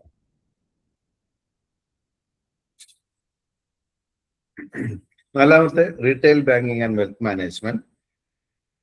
JIB എക്സാംസിൽ ഏറ്റവും ഈസി എന്ന് പറയുമ്പോൾ ഏറ്റവും കൂടുതൽ മാർക്ക് സ്കോർ ചെയ്യുന്നത് എല്ലാവരും ഈ retail bank and wealth management ആണ്. അതിന് കുറച്ച് ഇമ്പോർട്ടൻസ് കൊടുത്ത് പഠിച്ചു കഴിഞ്ഞു കഴിഞ്ഞാൽ നമുക്ക് മറ്റേതെങ്കിലും സബ്ജക്റ്റിൽ കുറവുണ്ടെങ്കിൽ എല്ലാവരും അത് മേക്കപ്പ് ചെയ്യാനായിട്ട് ഉപയോഗിക്കുന്ന ഒരു സബ്ജക്റ്റാണ് retail banking and wealth management. അതിനകത്ത് 4 മോഡ്യൂളുണ്ട്. റീറ്റെയിൽ ബാങ്കിങ് അതാണ് ചെറിയൊരു മോഡ്യൂൾ. എന്താണ് റീറ്റെയിൽ ബാങ്കിങ് എന്നുള്ളതിനെ പറ്റി. റീറ്റെയിൽ പ്രോഡക്ട്സ് അതിനകത്ത് വരുന്ന ഡെപ്പോസിറ്റ്, അഡ്വാൻസ് അങ്ങനെയുള്ള കാര്യങ്ങൾ വരുന്നുണ്ട്. അത് നമ്മൾ ബാങ്കിങ്ങിനകത്ത് പ്രിൻസിപ്പിൾസ് ആൻഡ് പ്രാക്ടീസ് ഓഫ് ബാങ്കിങ്ങിൽ പഠിച്ച പല കാര്യങ്ങളും റിപ്പീറ്റ് ചെയ്തിട്ട് ഇതിനകത്തും വരുന്നുണ്ട്. മോഡ്യൂൾ സി എന്ന് പറയുന്നത് മാർക്കറ്റിംഗ് ആണ്. മാർക്കറ്റിംഗ്. മോഡ്യൂൾ ഡി എന്ന് പറയുന്നത് വെൽത്ത് മാനേജ്മെന്റ്. ഇതാണ് retail banking and wealth management. ഇത് നന്നായിട്ട് സ്കോർ ചെയ്യാനായിട്ട് പറ്റിയ ഒരു പേപ്പറാണ്. ഇതിനകത്ത് മാത്രം ഈ 4 മോഡ്യൂൾ കഴിഞ്ഞിട്ട് നമ്മുടെ ബുക്ക് നിങ്ങൾ വായിക്കുമ്പോൾ അറിയാൻ പറ്റും. ഈ 4 മോഡ്യൂൾ കഴിഞ്ഞിട്ട് ഈ ഒരു subject retail banking and wealth manage RBW ആണ്. ഇത് റീറ്റെയിൽ ബാങ്കിങ് ഇതിനകത്ത് 4 മോഡ്യൂൾ കഴിഞ്ഞിട്ട് additional reading on housing loan എന്ന് പറഞ്ഞിട്ട് കുറച്ച് കാര്യങ്ങൾ, ക്രെഡിറ്റ് കാർഡിന്റെ കാൽക്കുലേഷൻ, അതുപോലെ capital gain calculation, FSI calculation, അതുപോലെ മോർഗേജ്, ഹൗസിംഗ് ലോണിന്റെ അങ്ങനെ കുറച്ച് അഡീഷണൽ ഇൻഫർമേഷൻ കൊണ്ട് കൊടുത്തിട്ടുണ്ട്. അതുപോലെ അതിനകത്ത് റൂൾ 72 എന്ന് പറഞ്ഞിട്ട് ഡബിൾ ആകുന്നതാണ്, EMI കാൽക്കുലേഷൻ, ഡിപ്രീസിയേഷൻ, ഇങ്ങനെയുള്ള കാര്യങ്ങളൊക്കെ കുറച്ച് അതിനകത്ത് വരുന്നുണ്ട്. അപ്പൊ അതും അതിനകത്തൊന്നും ക്വസ്റ്റ്യൻ ചോദിക്കും. ഇപ്പൊ 4 മോഡ്യൂൾ അല്ലാതെ അവസാനം വരുന്ന പാർട്ടും കൂടെ നിങ്ങൾ ഇമ്പോർട്ടൻസ് കൊടുത്തുകൊണ്ട് തന്നെ പഠിക്കണം. ഇതാണ് 4 സബ്ജക്റ്റുകൾ ഉള്ളത്. ഈ 4 സബ്ജക്റ്റുകളും നമുക്ക് വളരെ ഇവിടുന്ന് സപ്ലൈ ചെയ്യുന്ന ബുക്സ് വായിക്കാൻ നന്നായിട്ട്, അത് കഴിഞ്ഞിട്ട് ക്ലാസ്സുകൾ നന്നായിട്ട് അറ്റൻഡ് ചെയ്യുക. അപ്പൊ ഇത് രണ്ടും ആകുമ്പോൾ തന്നെ ഓൾമോസ്റ്റ് റെഡി ആവും. പിന്നെ ഒരു ക്വസ്റ്റ്യൻ ബാങ്ക് പബ്ലിഷ് ചെയ്യുന്നുണ്ട്. ആ ക്വസ്റ്റ്യൻ ബാങ്ക് എന്ന് പറയുന്നതിനകത്ത് ഓരോ സബ്ജക്റ്റിന്റെ 1100 ക്വസ്റ്റ്യൻസ് വെച്ചിട്ട് മൊത്തം 4400 ക്വസ്റ്റ്യൻസ് അതിനകത്ത് വരുന്നുണ്ട്. അത് വളരെ സ്റ്റാൻഡേർഡ് ആയിട്ടുള്ള ക്വസ്റ്റ്യൻസ് ആണ് അത് പ്രിപ്പയർ ചെയ്തിരിക്കുന്നത്. അതും കൂടെ ഇതിന്റെ കൂടെ വായിച്ചു പോയി കഴിഞ്ഞു കഴിഞ്ഞാൽ ക്വസ്റ്റ്യൻസ് എങ്ങനെ വരും, എങ്ങനെയാണ് ക്വസ്റ്റ്യൻസ് അവിടെ അവർ ഫോം ചെയ്യുന്നതെന്നുള്ളത് നിങ്ങൾക്ക് അതിനകത്തുനിന്ന് മനസ്സിലാക്കാൻ സാധിക്കും. അപ്പൊ ആ രീതിയിൽ പഠിച്ചു പോകാൻ പറ്റും. പിന്നെ ക്ലാസ് അറ്റൻഡ് ചെയ്തിട്ട് വീണ്ടും അത് കേൾക്കാനുള്ള അവസരവും ഉണ്ട്, റെക്കോർഡിങ്. അപ്പൊ ഈ ഒരു JB എന്ന് പറയുന്ന പരീക്ഷ വളരെ ബുദ്ധിമുട്ട് ഇല്ലാതെ പാസ്സാകാവുന്ന ഒരു സംഭവമാണ്. ഇനിയിപ്പോ നവംബറിലെ എക്സാം ഷെഡ്യൂൾ എന്ന് പറയുമ്പോൾ രജിസ്ട്രേഷൻ ഓഗസ്റ്റ് 1 തുടങ്ങും. 1 തൊട്ട് 7 വരെ നമ്മൾ മുമ്പേ പറഞ്ഞ 4300 രൂപ അതിന്റെ GST-യുമാണ് വരുന്നത്. 8-ാം തീയതി തൊട്ട് 14-ാം തീയതി വരെ. അപ്പൊ ഒരാഴ്ചത്തേക്കേ ഉള്ളൂ നോർമൽ ഫീ. 8-ാം തീയതി തൊട്ട് ഒരു ചെറിയൊരു ഫീനൽ ഒരു 100 രൂപയും കൂടെ വെക്കുന്നുണ്ട്. അപ്പൊ 4300 ഒരു 100 രൂപയും കൂടെ അടക്കേണ്ടി വരും. 14-ാം തീയതി കഴിഞ്ഞാൽ 15-ാം തീയതി തൊട്ട് 21-ാം തീയതി വരെ 200 രൂപ അഡീഷണൽ ആയിട്ടാണ്. അപ്പോൾ ഒന്ന് തീരുമാനിച്ചു കഴിഞ്ഞു കഴിഞ്ഞാൽ തീർച്ചയായിട്ടും ആദ്യം തന്നെ ഇത് എക്സാമിനേഷന് രജിസ്റ്റർ ചെയ്ത് പ്രിപ്പറേഷൻ സ്റ്റാർട്ട് ചെയ്യണം. എക്സാമിനേഷൻ ഡേറ്റുകൾ 1 നവംബറിൽ IIFS പേപ്പർ 1 ഉണ്ട്. അത് കഴിഞ്ഞിട്ട് 21 ദിവസം കഴിഞ്ഞിട്ടേ ഉള്ളൂ പരീക്ഷ. അപ്പോൾ അത് വളരെ വലിയൊരു ഗ്യാപ്പ് അവിടെ കിട്ടുന്നുണ്ട് ബാങ്കിങ്ങിന് വേണ്ടി പ്രിൻസിപ്പിൾസ് ഉണ്ട്. പിന്നെ അടുത്ത ശനി ഞായറും 4th Saturday and Sunday accounting and financial manager little banking. Already ഈ ഡേറ്റുകളെല്ലാം അനൗൺസ് ചെയ്ത് കഴിഞ്ഞു. അപ്പൊ നമ്മൾ ഈ ക്വസ്റ്റ്യൻ ഇതിനകത്ത് എക്സാമിനേഷന് ക്വസ്റ്റ്യൻസ് ആൻസർ ചെയ്ത് കഴിഞ്ഞിട്ട് അവസാനം 100 ക്വസ്റ്റ്യൻസും ആൻസർ ചെയ്ത് നമ്മൾ സബ്മിറ്റ് ചെയ്യുമ്പോൾ തന്നെ അവിടെ ഒരു സ്ക്രീനിൽ നമ്മുടെ സ്കോർ തെളിഞ്ഞു വരും. നിങ്ങൾക്ക് കിട്ടിയ സ്കോർ ഔട്ട് ഓഫ് 100 നിങ്ങൾക്ക് ഇത്ര മാർക്ക് കിട്ടി. അപ്പൊ അത് കാണുമ്പോൾ തന്നെ നമുക്കറിയാം. അത് നിങ്ങളൊന്ന് നോട്ട് ചെയ്ത് വെക്കുക. അപ്പൊ അതിന്റെ അനുസരിച്ചിട്ട് പ്രിപ്പയർ ചെയ്തിട്ട് മുമ്പോട്ട് പോയി കഴിഞ്ഞു കഴിഞ്ഞാൽ അഗ്രിഗേറ്റ് മെത്തേഡിലും നല്ലൊരു കാൽക്കുലേഷനിൽ പോയി കഴിഞ്ഞാൽ തീർച്ചയായിട്ടും ആ ഒരു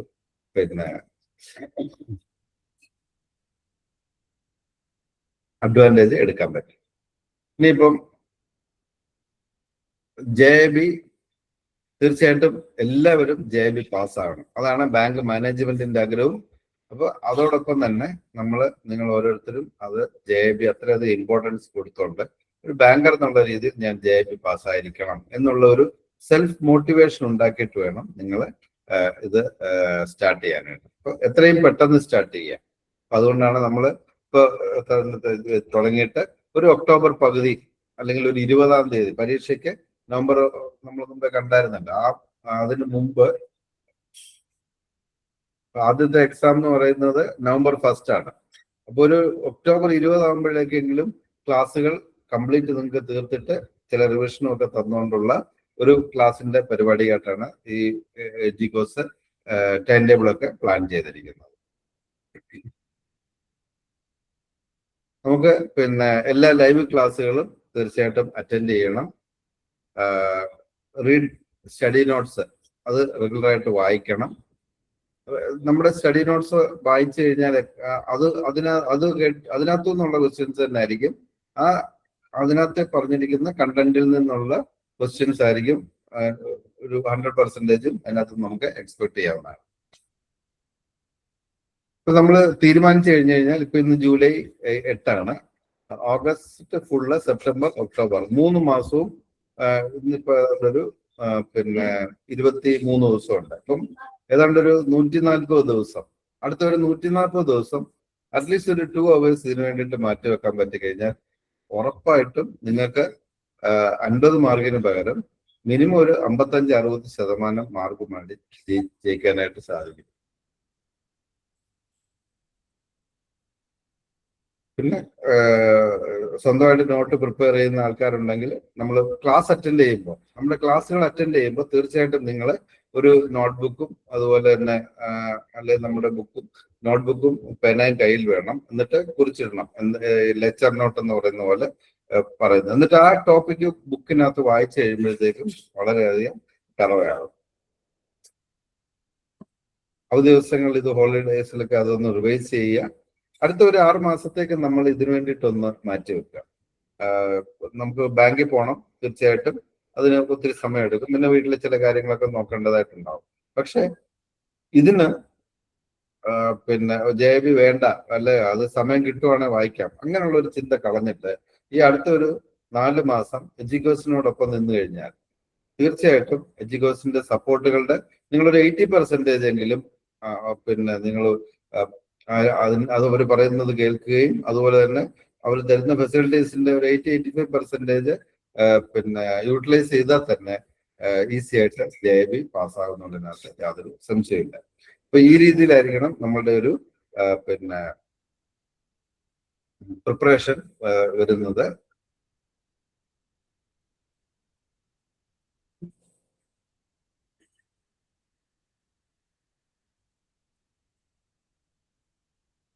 ക്ലാസ്സുകളെല്ലാം അറ്റൻഡ് ചെയ്യണം. അപ്പൊ ക്ലാസ്സുകളുടെ ഏതൊക്കെ ദിവസങ്ങളിലാണ് ഏതൊക്കെ ടൈമിലാണെന്നുള്ളത് അക്ഷയ ഒന്ന് പറഞ്ഞു കൊടുക്കുന്നതാണ്.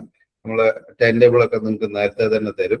എല്ലാ ക്ലാസ്സുകളും അറ്റൻഡ് ചെയ്യുക. ഇവിടെ ക്ലാസ്സുകൾ എടുക്കുന്ന ഫാക്കൽറ്റീസ് എന്ന് പറഞ്ഞു കഴിഞ്ഞാൽ വളരെയധികം എക്സ്പീരിയൻസ്ഡും സബ്ജക്ട് എക്സ്പേർട്സുമാണ്. അപ്പൊ നിങ്ങൾ ഏത് സബ്ജക്റ്റിനെ പറ്റി എന്ത് ഡൗട്ട് ചോദിച്ചു കഴിഞ്ഞാലും അത് 100% ഇമ്മീഡിയറ്റ് ആയിട്ടോ അല്ലെങ്കിൽ വിതിൻ 24 hours നിങ്ങൾക്ക് ഒരു വാട്സാപ്പ് ഗ്രൂപ്പ് ഉണ്ടെങ്കിൽ അതുവഴി 24 hours തന്നെ ഏത് ഡൗട്ടുകളും ക്ലാരിഫൈ ചെയ്യുന്നതാണ്. അതുപോലെ തന്നെ പരീക്ഷയ്ക്ക് തൊട്ട് മുമ്പ് നിങ്ങൾക്ക് ഒരു ഗൈഡൻസ്, ഇതെങ്ങനെയാണ് നമ്മളെ 2 മണിക്കൂർ കൊണ്ട് എക്സാം ക്ലിയർ ആയിട്ട് എഴുതാൻ പറ്റുന്നത്, നമുക്ക് സ്മാർട്ടായിട്ട് എങ്ങനെയാണ് പ്രിപ്പയർ ചെയ്ത് എക്സാമിന് അറ്റൻഡ് ചെയ്യേണ്ടതെന്നുള്ളതിനെ പറ്റിയുള്ള ഒരു ഗൈഡൻസ് ഒക്കെ തരുന്നുണ്ട്. നമ്മുടെ ഭാഗത്തു നിന്നും ഫാക്കൽറ്റീസിന്റെ ഭാഗത്തു നിന്നും ബാക്ക് ആൻഡ് സ്റ്റാഫിന്റെ ഭാഗത്തു നിന്നും 100% നിങ്ങൾക്ക് പാസ്സാകാൻ വേണ്ടിയിട്ടുള്ള എല്ലാ സപ്പോർട്ടുകളും ഉണ്ടാവും.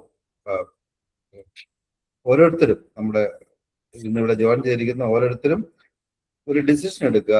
ഈ നവംബറിൽ ഞാൻ JIB പാസ്സായിരിക്കും. ആ ഒരു തീരുമാനം എടുത്താൽ തന്നെ നിങ്ങൾക്ക് 50% ജയിച്ചു. പിന്നെ നമുക്ക് വേണ്ടത് സമയം കണ്ടുപിടിക്കുക എന്നുള്ളതാണ്. അത് നമ്മൾ 24 മണിക്കൂറിനകത്ത് നമുക്ക് ഒരു മണിക്കൂർ എക്സ്ട്രാ ക്ലാസ് അല്ലാതെ 1 മണിക്കൂർ എക്സ്ട്രാ അത് കഴിയുന്നതും രാവിലെ കുറച്ച് നേരത്തെ എഴുന്നേറ്റോ എങ്ങനെയും നമുക്ക് നിങ്ങൾ ഇതിനു വേണ്ടിയിട്ട് മാറ്റി വെക്കുക. ഹോളിഡേയ്സ് ആണെങ്കിലും കഴിയുന്നതും ഈ ഒരു 3-4 മാസത്തേക്ക് കൂടുതൽ യാത്രകളൊന്നും ഒഴിവാക്കിയിട്ട് ഒരു 2 മണിക്കൂർ ഹോളിഡേയ്സ് യാത്ര ചെയ്യുകയാണെങ്കിലും ഹോളിഡേയ്സിൽ ഒരു 2 മണിക്കൂർ മിനിമം JIBക്ക് വേണ്ടിയിട്ട് മാറ്റി വെച്ച് കഴിഞ്ഞാൽ തീർച്ചയായിട്ടും ഈ പ്രാവശ്യം തന്നെ പാസ്. അത്രയ്ക്ക് സപ്പോർട്ട് എഡ്യൂക്കേഷന്റെ ഭാഗത്തു നിന്ന് ഉണ്ടായിരിക്കും. നിങ്ങൾ ഓരോരുത്തരും ഇപ്പൊ ഇവിടെ എത്ര പേര് ക്ലാസ്സിലുണ്ട്, എല്ലാവരും പാസ്സാകാനുള്ള സാധ്യത, ഒരു സംശയവും ഇല്ലാതെ പാസ്സാകാനുള്ള സാധ്യതയുണ്ട്. ബാങ്കേഴ്സ് ഡിസൈഡ് ചെയ്ത് കഴിഞ്ഞാൽ nobody can stop them from passing JIB. അപ്പൊ അതാണ് ഇതിനെപ്പറ്റി പിന്നെ എനിക്ക് പറയാനുള്ളത്. ഇനിയിപ്പം ക്ലാസിന്റെ അക്ഷയ ക്ലാസ് ടൈമിംഗ് ഒന്ന് പറഞ്ഞു കൊടുത്തിട്ട് ഡേറ്റ് ഏതാണെന്ന് പറഞ്ഞു കൊടുത്തിട്ട് എന്തെങ്കിലും നിങ്ങൾക്ക് ഇതിനെപ്പറ്റി ചോദിക്കാനുണ്ടെങ്കിൽ തീർച്ചയായിട്ടും ചോദിക്കുകയും ചെയ്യാം.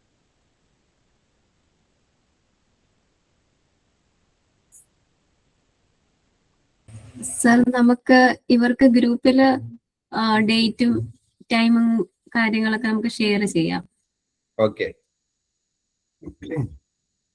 ജനറൽ ആയിട്ട് പറഞ്ഞാൽ വൈകിട്ട് ഈ സമയത്ത് തന്നെ ആയിരിക്കും മിക്കവാറും ക്ലാസ്സുകൾ വരിക. 8:30 മുതൽ 10 മണി വരെ നമ്മുടെ ക്ലാസിന്റെ സമയം. ഓരോ ദിവസം ഏത് ടോപ്പിക്കാന്നുള്ളത് നമുക്ക് ടൈം ടേബിൾ നമ്മൾ ഗ്രൂപ്പിൽ ഷെയർ ചെയ്യാം. ഇനിയിപ്പോ ഈ എക്സാമിനെ പറ്റിയോ സബ്ജക്റ്റിനെ പറ്റിയോ അല്ലെങ്കിൽ രജിസ്ട്രേഷനെ പറ്റി, മെമ്പർഷിപ്പിനെ പറ്റി, പിന്നെ ചാൻസുകളെ പറ്റി, അല്ലെ പാറ്റേണിനെ പറ്റി, ഇതിനെപ്പറ്റി എന്തെങ്കിലും, പിന്നെ മാത്രമല്ല നമ്മൾ കൊടുക്കുന്ന സപ്പോർട്ടുകളെ പറ്റി ആർക്കെങ്കിലും എന്തെങ്കിലും കാര്യങ്ങൾ അറിയാനുണ്ടെങ്കിൽ ഇപ്പൊ ചോദിക്കാം. പിന്നെ ആണെങ്കിലും ഇവിടെ പിന്നെ ബാക്ക് എൻഡിലെ സ്റ്റാഫ് കോൺടാക്ട് ചെയ്യുമ്പോൾ നിങ്ങൾ ചോദിച്ചു കഴിഞ്ഞാൽ അത് ക്ലിയർ ആക്കി തരുന്നതാണ്. ഇപ്പൊ എന്തെങ്കിലും ഉണ്ടെങ്കിൽ നിങ്ങൾക്ക് അൺമ്യൂട്ട് ചെയ്ത് കൊടുക്കാം. അൺമ്യൂട്ട് ചെയ്ത് കഴിഞ്ഞ് കഴിഞ്ഞാൽ പിന്നെ ഇപ്പൊ തന്നെ ചോദിക്കാവുന്നതാണ്, നമ്മളത് റെസ്പോണ്ട് ചെയ്യുന്നതായിരിക്കും.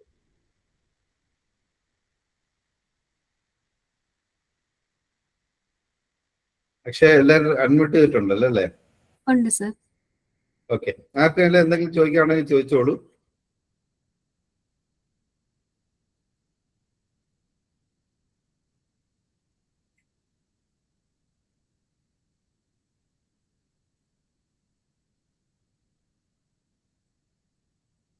എക്സാം പാറ്റേണിനെ പറ്റിയോ സബ്ജക്റ്റിനെ പറ്റിയോ എന്ത് കാര്യമാണെങ്കിലും നിങ്ങൾക്ക് ചോദിക്കാം. പിന്നെ റെഗുലർ ആയിട്ടുള്ള ക്ലാസ്സുകൾ നമ്മൾ ഉടനെ തന്നെ സ്റ്റാർട്ട് ചെയ്യുന്നതാണ്. നാളെ അല്ല നാളെ കഴിഞ്ഞിട്ടോ ആയിരിക്കും. അത് നമ്മുടെ ബാക്ക് എൻഡിൽ നിന്ന് അറിയിക്കും. അപ്പൊ അത് കഴിഞ്ഞ ഉടനെ തന്നെ കണ്ടിന്യൂസ് ആയിട്ട് ഫ്രൈഡേ തൊട്ട് ക്ലാസ് ഉണ്ടാകും.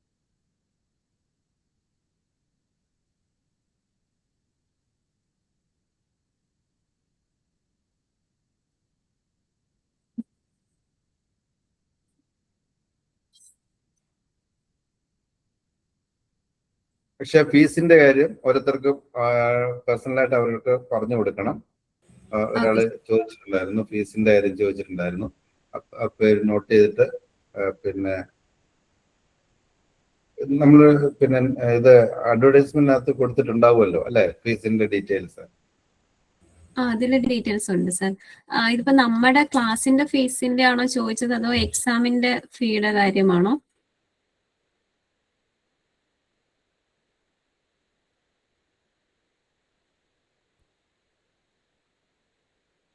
കമറുന്നിസ പിന്നെ ഫീസ് ചോദിച്ചത് എക്സാം ആപ്ലിക്കേഷൻ ആണോ അതോ രണ്ടും?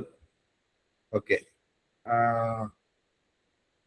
എക്സാമിനേഷന് നമ്മൾ അപ്ലൈ ചെയ്യുന്നതിന് 4300 രൂപയും 4 പേപ്പറിനും കൂടെ 4300 രൂപ. സിംഗിൾ ആയിട്ട് അപ്ലൈ ചെയ്യാൻ പറ്റില്ല. 4 പേപ്പറും കൂടെ ഒരുമിച്ച് അപ്ലൈ ചെയ്യുമ്പോൾ ആദ്യത്തെ ഫസ്റ്റ് ചാൻസിൽ 4300 പ്ലസ് GST ആണ് അടയ്ക്കേണ്ടത്. മറ്റേ എഡിക്കോസിന്റെ ഫീസ് അക്ഷയ പറഞ്ഞു കൊടുക്കുക.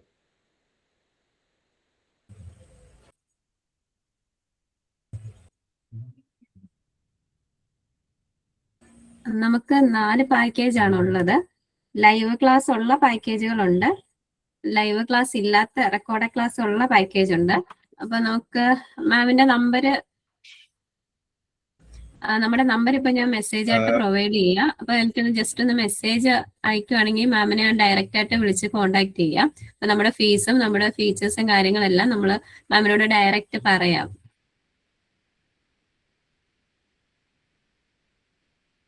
ഞാൻ നമ്പർ മെസ്സേജ് അയച്ചിട്ടുണ്ട് മാം. അപ്പൊ മാം ജസ്റ്റ് ഒന്ന് മെസ്സേജ് അയച്ചാൽ മതി, മാമിനെ ഞാൻ കോണ്ടാക്ട് ചെയ്യാം. പിന്നെ നമ്പർ ഇപ്പൊ വാട്സാപ്പ് ഇതിനകത്ത് ഇട്ടിട്ടുണ്ട്. 7736. ആരെങ്കിലും നോട്ട് ചെയ്യാനുണ്ടെങ്കിൽ നോട്ട് ചെയ്ത് വെച്ചോളൂ. 7736193600. ആ നമ്പറിൽ വിളിച്ചു കഴിഞ്ഞു കഴിഞ്ഞാൽ നിങ്ങൾക്ക് ബാക്കിയുള്ള എല്ലാ ഡീറ്റെയിൽസും അതുപോലെ മുമ്പോട്ട് പിന്നെ എക്സാം കഴിയുന്നത് വരെ നിങ്ങളോടൊപ്പം എല്ലാ സ്റ്റാഫുകളും എല്ലാ ഫാക്കൽറ്റീസും ഉണ്ടാവും. ഇപ്പൊ എന്ത് കാര്യങ്ങളുണ്ടെങ്കിലും ഇത് ബാക്ക് എൻഡിൽ നിങ്ങൾക്ക് ഈ നമ്പറിൽ വിളിച്ചാൽ മതി. 7736193600 ഒന്ന് നോട്ട് ചെയ്ത് വെച്ചോളൂ. പക്ഷെ വേറെ നമ്മുടെ പിന്നെ ഗോകുട്ടൻ സാറോ അല്ലെ ആർക്കെങ്കിലും എന്തെങ്കിലും സംസാരിക്കാനുണ്ടോ? നമ്മളത് സ്റ്റോപ്പ് ചെയ്യണോ? ഗോകുട്ടൻ സാർ, ഉണ്ണി സാർ ക്ലാസ്സിലുണ്ട്. അപ്പൊ അവരൂടെ 2 വാക്ക് ഒരു സ്റ്റുഡൻസിനോട് പറയാവുന്നതാണ്.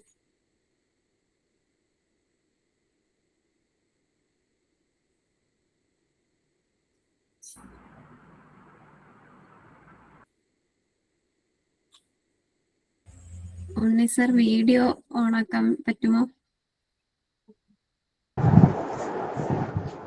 Good evening.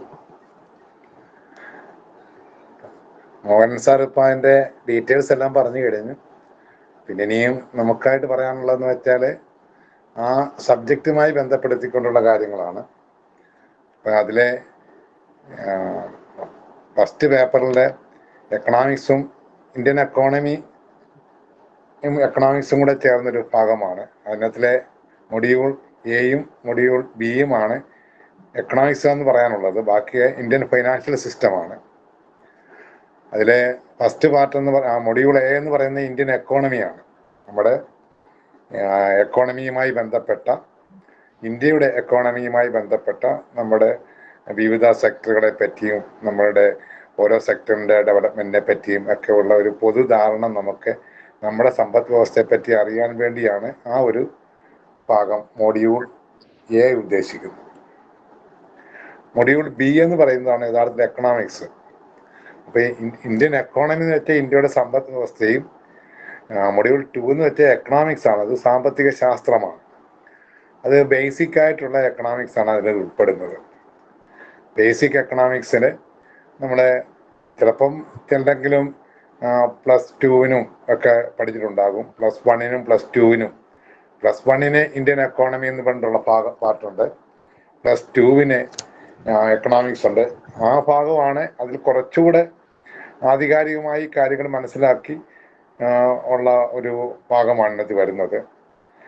പിന്നെ ഒരു പ്രത്യേകത, നമ്മളിപ്പം ഇത് ഒബ്ജക്റ്റീവ് ടൈപ്പ് ആയതുകൊണ്ട് ഇപ്പം നമ്മുടെ +2-നോ +1-നോ അല്ല BA എക്കണോമിക്സോ എല്ലാം പഠിച്ചപ്പോൾ നമ്മൾ പൊതുവായി കുറച്ച് കാര്യങ്ങളൊക്കെ പഠിച്ചു വെക്കുന്നു. നമുക്കങ്ങ് essay എഴുതിയാൽ മതി. അതിലെ കുറച്ച് പോയിന്റൊക്കെ വിട്ടുപോയാലും നമുക്ക് മാർക്കൊന്നും പോകത്തില്ല. കാരണം നമുക്ക് ഒരു 5 മാർക്കിൻ്റെ essay, 2 മാർക്കിന് ഷോർട്ട് നോട്ട് അങ്ങനെയൊക്കെ ആകുമ്പോൾ എങ്ങനെയും ജയിച്ചു പോകാം. ഇത് അങ്ങനെ പറ്റുന്നില്ല. ആ കാര്യങ്ങളുടെ ആധികാരികമായി കാര്യങ്ങൾ നമ്മൾ മനസ്സിലാക്കിയാൽ മാത്രമേ ഒബ്ജക്റ്റീവ് ടൈപ്പ് എഴുതാനൊക്കത്തുള്ളൂ. അതുകൊണ്ട് ആ പഠിച്ചിട്ടുള്ള കാര്യങ്ങൾ തന്നെ ഒന്നുകൂടെ ആധികാരികമായി പഠിക്കുകയാണ് എക്കണോമിക്സുമായി ബന്ധപ്പെട്ട ഭാഗം രണ്ടാമത്തെ മൊഡ്യൂളിലുള്ളത്. അപ്പം സ്വാഭാവികമായിട്ടും ഇന്ത്യൻ എക്കോണമി എന്ന് പറയുമ്പോൾ കുറച്ച് കാര്യങ്ങളെന്ന് കേട്ടാൽ തന്നെ കുറച്ച് നമ്മുടെ GDP-യും അതുപോലെ തന്നെ നമ്മുടെ ഓരോ പ്രൈമറി സെക്ടറിലും, അതായത് അഗ്രികൾച്ചർ, അതുപോലെ തന്നെ ഇൻഡസ്ട്രി, ആ സെക്ടറിലൊക്കെ ഉള്ള നമ്മുടെ രാജ്യത്തിൻ്റെ കോൺട്രിബ്യൂഷനും ഒക്കെ പഠിക്കുന്നതിനോ അല്ലെങ്കിൽ GDP എന്താണെന്നോ ഒക്കെ പഠിക്കുന്നതിന് സാധാരണ ഒരു ബോധ്യം ഉണ്ടെങ്കിൽ തന്നെ സാധാരണ ഒരാൾക്ക് മനസ്സിലാകുന്നതേ ഉള്ളൂ. കാരണം അത് കാര്യങ്ങളെന്ന് മനസ്സിലായി കഴിഞ്ഞാൽ അതങ്ങ് ഉറപ്പാകും. ഈ എക്കണോമിക്സിൻ്റെ ഭാഗം വരുമ്പോഴാണ് തിയറിയും കൂടെ ആയതുകൊണ്ട് നമ്മൾ കുറച്ച് കാര്യങ്ങളൊന്ന് ഗ്രഹിച്ച് മനസ്സിലാക്കിയാൽ മാത്രമേ അതിൻ്റെ ആൻസറൊക്കെ നമുക്ക് ചെയ്യാനൊക്കത്തുള്ളൂ. പിന്നെ നമ്മുടെ ഇതിൻ്റെ ഗുണമെന്ന് പറയുന്നത് മറ്റൊരു ഗുണം കൂടിയുണ്ട്. മറ്റേ നിങ്ങളൊരു essay, ഇപ്പോൾ ഒരു ഡെഫിനിഷൻ, എക്കണോമിക്സിൻ്റെ ഒരു ഡെഫിനിഷൻ പരീക്ഷയ്ക്ക് ചോദിക്കുമ്പോൾ ഉദാഹരണത്തിന് വെൽഫെയർ ഡെഫിനിഷൻ എന്താണെന്നായിരിക്കും നമ്മുടെ BA-ക്കും അതുപോലെ തന്നെ എക്കണോമിക്സുമായി ബന്ധപ്പെട്ട ഡെഫിനിഷനാണ് വെൽഫെയർ ഡെഫിനിഷൻ. അതിനകത്ത് BA-ക്ക് ചോദിക്കുന്നുണ്ട് അതിൻ്റെ ഡെഫിനിഷൻ എന്താണെന്ന് എഴുതണം. +2-നായാലും ഡെഫിനിഷൻ എന്താണെന്ന് എഴുതണമായിരുന്നു. പക്ഷെ ഇവിടെ അതുമില്ല. ഡെഫിനിഷൻ മൊത്തം നിങ്ങൾക്ക് തരും. എന്നിട്ട് അത് ഏത് ഡെഫിനിഷനാണെന്നുള്ള ആ ചെറിയ പോയിന്റ് മാത്രം നിങ്ങൾ മനസ്സിലാക്കി വെച്ചാൽ മതി. അപ്പം ആ ഡെഫിനിഷൻ മൊത്തം കാണാൻ പഠിക്കേണ്ടി വരുന്നില്ല. ആ ഡെഫിനിഷന്റെ ഒരു ചെറിയ ഭാഗം അറിഞ്ഞാൽ തന്നെ ബാക്കിയെല്ലാം ക്വസ്റ്റ്യൻ പേപ്പറിൽ കാണുമെന്നുള്ളത് കൊണ്ട് നിങ്ങൾക്ക് കുറച്ച് കാര്യങ്ങളാണ് എഴുതേണ്ടത്. ക്വസ്റ്റ്യനകത്തിലാണ് കൂടുതൽ കാര്യങ്ങൾ വരുന്നത്. മറ്റ് നമ്മൾ അക്കാഡമിക്കായിട്ട് പഠിക്കുമ്പോൾ ക്വസ്റ്റ്യൻ ചെറുതും നമ്മൾ എഴുതേണ്ടത് കൂടുതലുമാണ്. അങ്ങനെ വരുമ്പോൾ ഇത് വലിയ കാര്യങ്ങൾ, ഇപ്പം ഡെഫിനിഷൻ എന്ന് പറയുമ്പോൾ അങ്ങ് മൊത്തം പഠിക്കണമെന്നൊന്നുമില്ല. ഇപ്പം ഡിമാൻഡ് സപ്ലൈയുടെയോ ഡിമാൻഡിന്റെ ഡെഫിനിഷനോ അല്ലെങ്കിൽ സപ്ലൈ ഡെഫിനിഷനോ അല്ലെങ്കിൽ ലോ ഓഫ് ഡിമാൻഡോ ഇതൊക്കെ അറിയുമ്പോൾ ആ എല്ലാം കാണാതെ പഠിച്ച് തന്നെ പോകണമെന്നില്ല. അതിൻ്റെ ഒരു ഏകദേശം ഒരു അർത്ഥം മനസ്സിലാക്കി വെച്ചാൽ തന്നെ നമുക്ക് എഴുതാൻ പറ്റും. ആ രൂപത്തിൽ നമ്മുടെ ക്ലാസ്സുകൾ കൈകാര്യം ചെയ്യുന്നതായിരിക്കും. അപ്പോൾ അതുമായി ബന്ധപ്പെടുത്തിക്കൊണ്ട് അതിൻ്റെ ആ ക്ലാസ് എടുക്കുന്ന സമയത്ത് നമുക്ക് പിന്നെ മറ്റൊരു കാര്യം കൂടി നിങ്ങൾ ഓർക്കേണ്ടതെന്ന് വെച്ചാൽ ഇപ്പോഴത്തെ പൊതുവായൊരു ട്രെൻഡ് എന്ന് പറയുന്നത് എല്ലാ മേഖലയിലും ഈ സ്റ്റേറ്റ്മെന്റ് ക്വസ്റ്റ്യൻസ് ആണുള്ളത്. അതുകൊണ്ട് ചിലപ്പം ഒരു ചോദ്യത്തിന്റെ ആൻസർ നമുക്ക് അറിഞ്ഞത് കൊണ്ട് മാത്രം ചിലപ്പം പരീക്ഷയ്ക്ക് ഇപ്പം ലോ ഓഫ് ഡിമാൻഡിന്റെ എക്സംഷൻസ് എന്തൊക്കെയായിരിക്കും, which one of the following is not an exemption of law of demand എന്നായിരിക്കും, അല്ലെങ്കിൽ which one of the following is not എന്ന് പറഞ്ഞായിരിക്കും ചോദിക്കുന്നത്. അപ്പോൾ ആ എക്സംഷൻസ് എല്ലാം പഠിച്ചു വെച്ചാൽ മാത്രമേ നമുക്ക് അതിലില്ലാത്ത ഏതാണെന്ന് അറിയാനൊക്കത്തുള്ളൂ. അങ്ങനെ നെഗറ്റീവ് ക്വസ്റ്റ്യൻസ് ചോദിക്കുകയും സ്റ്റേറ്റ്മെന്റ് ക്വസ്റ്റ്യൻസ് ഒക്കെ ചോദിക്കുന്ന അവസരത്തിൽ നമ്മൾ ഏതെങ്കിലും 1, 2, 3 2 എക്സംഷൻ പഠിച്ചുകൊണ്ട് പോയാലും മറ്റേ പരീക്ഷയ്ക്കൊക്കെ ആണെങ്കിൽ അതെങ്കിലും എഴുതി അതിന്റെ മാർക്കിലും കിട്ടി. ഇതിപ്പോ എല്ലാ എക്സംഷനും അറിഞ്ഞാൽ മാത്രമേ ഏതാണ് അല്ലാത്തതെന്നൊക്കെ അറിയാനൊക്കത്തുള്ളൂ. അപ്പൊ നിങ്ങൾ അതിനൊരു ഒരു സാധാരണഗതിയിൽ ഇപ്പൊ ഇതെന്ന് പറയുന്നുണ്ടെ കോമ്പറ്റീറ്റീവ് എക്സാമിനേഷൻ അല്ല. ജയിച്ചാൽ മതി, ആരുമായിട്ടും കോമ്പീറ്റ് ചെയ്യേണ്ട കാര്യമില്ല, എങ്ങനെയും 50 മാർക്ക് വാങ്ങിച്ചാൽ മതി എന്നുള്ളത് കൊണ്ട് നിങ്ങളെ ആരും കോമ്പീറ്റ് ചെയ്യാൻ വരുന്നുമില്ല.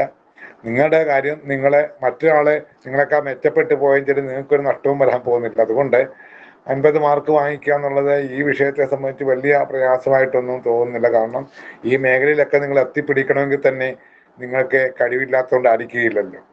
അപ്പം മാത്രമല്ല മറ്റൊരു പ്രത്യേകത എന്ന് വെച്ചാൽ ഏതൊരു വിഷയത്തെ പറ്റി ഞാൻ പഠിച്ചിട്ടേ ഇല്ല, ഞാൻ BSc ആയിരുന്നു അല്ലെങ്കിൽ ഞാൻ എഞ്ചിനീയറിംഗ് ആയിരുന്നു, എനിക്ക് എക്കണോമിക്സ് ഒക്കെ എങ്ങനെ ശരിയാണെന്ന് വെച്ചാൽ അതൊക്കെ പഠിച്ചെടുക്കുന്ന ഒരാളിനെ സംബന്ധിച്ചിടത്തോളം ഇത് വെറും നിസ്സാരമായിരിക്കും. അപ്പം അതുകൊണ്ട് അതിനകത്തിലൊന്നും പേടിക്കേണ്ട കാര്യം വരുന്നില്ല. കേൾക്കുമ്പം ഏതാണ്ട് വലിയ കാര്യങ്ങളൊക്കെ ആയിരിക്കുമോ, എന്തുമായിരിക്കും, അത് നമുക്കറിയാമല്ലോ. നമ്മൾ ഇതിനേക്കാൾ വലിയ കേട്ട് പിന്നെ അനുഭവത്തിൽ വന്നു കഴിഞ്ഞാൽ അത്രയൊന്നും കാര്യങ്ങളില്ല എന്ന് നമുക്കറിയുകയും ചെയ്യും. അതുകൊണ്ട് അതുമായി ബന്ധപ്പെട്ട് നിങ്ങളൊരു ശ്രമം നടത്തുക. വേണ്ടതുപോലെ നിങ്ങൾ ശ്രമിച്ചു കഴിഞ്ഞാൽ നേടാവുന്നതേ ഉള്ളൂ. അതിന് പ്രത്യേകിച്ച് വലിയ കഴിവുകളൊന്നും ഇതിനകത്ത് പ്രയോഗിക്കേണ്ടി വരുന്നില്ല. സാറ് പറഞ്ഞതുപോലെ ഒരു ദിവസം 1 മണിക്കൂറെങ്കിലും ഇതിനു വേണ്ടി, അപ്പോൾ എല്ലാ ദിവസവും 1 മണിക്കൂർ പറ്റില്ലെന്നും കൊണ്ട് അല്ല, ക്ലാസ്സിൽ അറ്റൻഡ് ചെയ്യുക. ഈ നോട്ട്സ് മാത്രം വായിച്ചാൽ ചിലപ്പോൾ നിങ്ങൾക്കത് അങ്ങോട്ട് ആ ക്വസ്റ്റ്യൻ തന്നെ ചോദിച്ചാലേ ചിലപ്പോൾ എഴുതാനൊക്കത്തുള്ളൂ. അതേ ക്വസ്റ്റ്യൻ തന്നെ ഒരു ഡൈവേർട്ട് ചെയ്തൊരു ചോദ്യം ചോദിച്ചു കഴിഞ്ഞാൽ ചിലപ്പം എഴുതാനൊക്കണമെങ്കിൽ നമ്മൾ ഇതിൻ്റെ എന്താണെന്നുള്ളത് അർത്ഥം മനസ്സിലാക്കി തന്നെ പോകുന്നതായിരിക്കുന്നുണ്ട്. അർത്ഥം മനസ്സിലാക്കി കഴിഞ്ഞാൽ നിങ്ങൾക്ക് പഠിക്കാനും എളുപ്പമായിരിക്കും. അല്ലെങ്കിൽ നമ്മൾ വായിച്ചാലും നമുക്കിതെന്താണ്, ഇപ്പം ഈ ലോ ഓഫ് ഡിമാൻഡ്, പ്രൈസും ഡിമാൻഡും തമ്മിലുള്ള ബന്ധമാണ് ലോ ഓഫ് ഡിമാൻഡ്, അതായത് ഡിമാൻഡും പ്രൈസും തമ്മിലല്ല. അങ്ങനെ ആകുമ്പം ഒരു ചെറിയ ബന്ധം തന്നെ വ്യത്യാസം മാറി വരുന്നു. പ്രൈസും ഡിമാൻഡും തമ്മിലുള്ള ബന്ധം പറയുന്നതും അതിനല്ലയോ ഡിമാൻഡും പ്രൈസും എന്തിനപ്പോൾ ധരിച്ചാൽ തെറ്റി.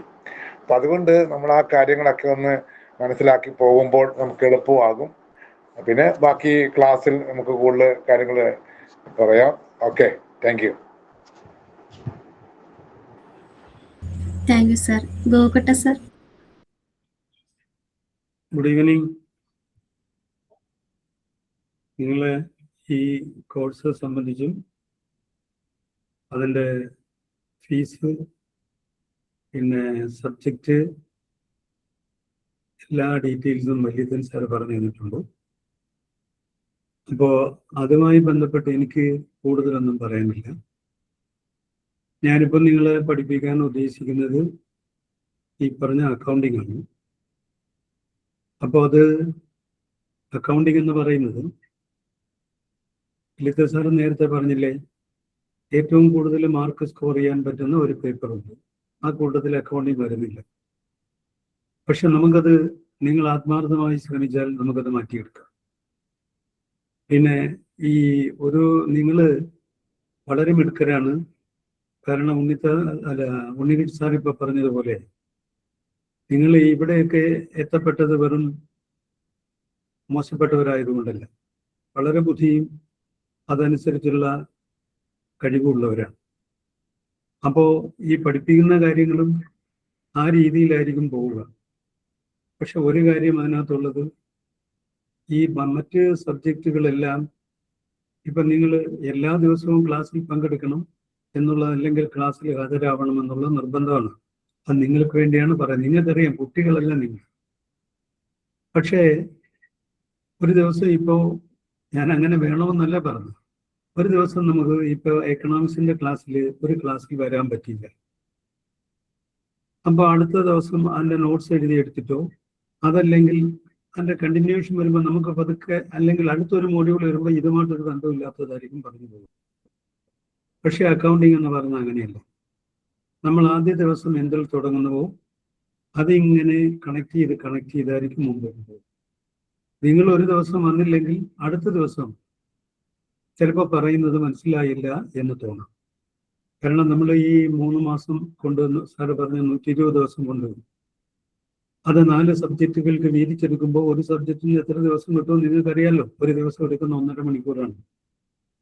അപ്പോൾ ആ ഒരു സമയപരിമിതി അതിനകത്തുണ്ട്. അത് നമുക്കല്ല, എല്ലാവർക്കും അങ്ങനെയാണ്. മാത്രമല്ല, നിങ്ങളിപ്പോൾ നമുക്കിതൊരു 2 വർഷത്തെ കോഴ്സ് ആക്കണമെന്ന് പറഞ്ഞാൽ നിങ്ങൾ ആരും ഇരിക്കത്തുമില്ല. അതങ്ങനെ പഠിക്കാനുള്ളതല്ല ഇത്. നിങ്ങൾക്ക് അതിനൊക്കെ സമയമില്ല.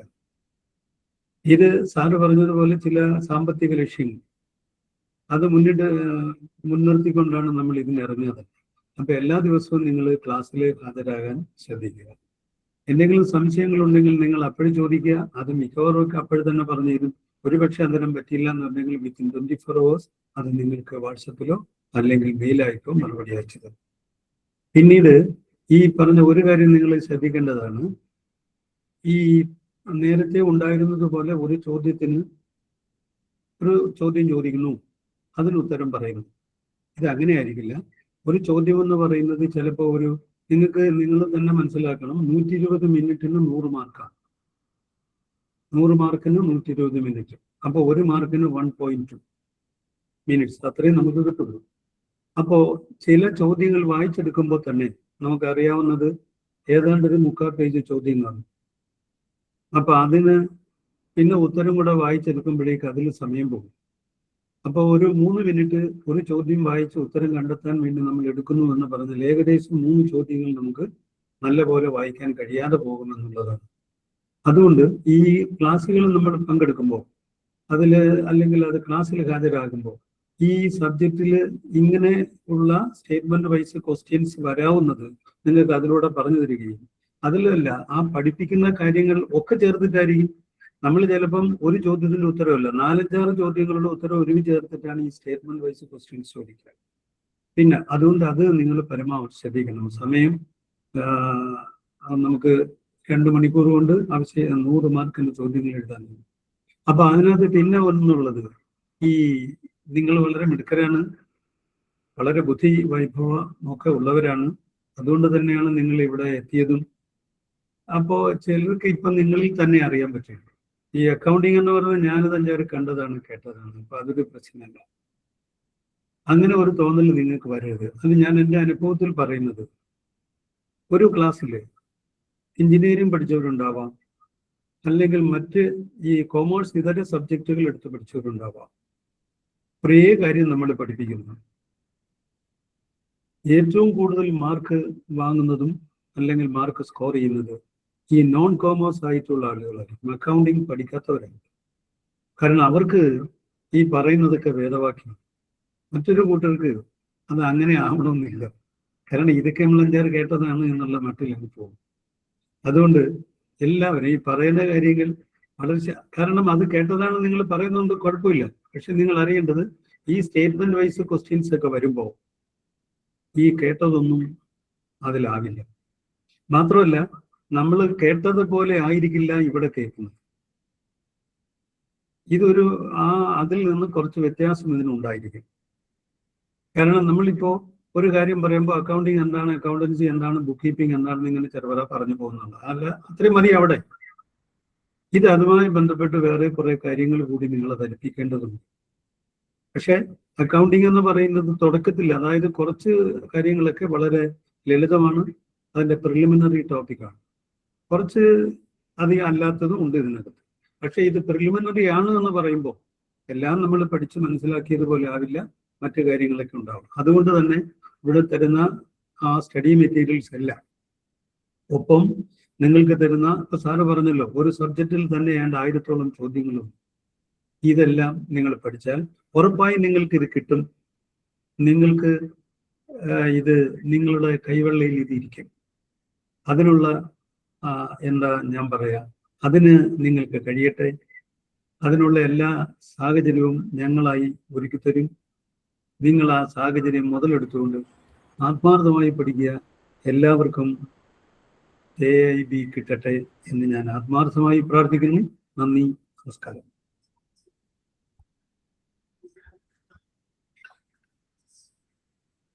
Thank you sir.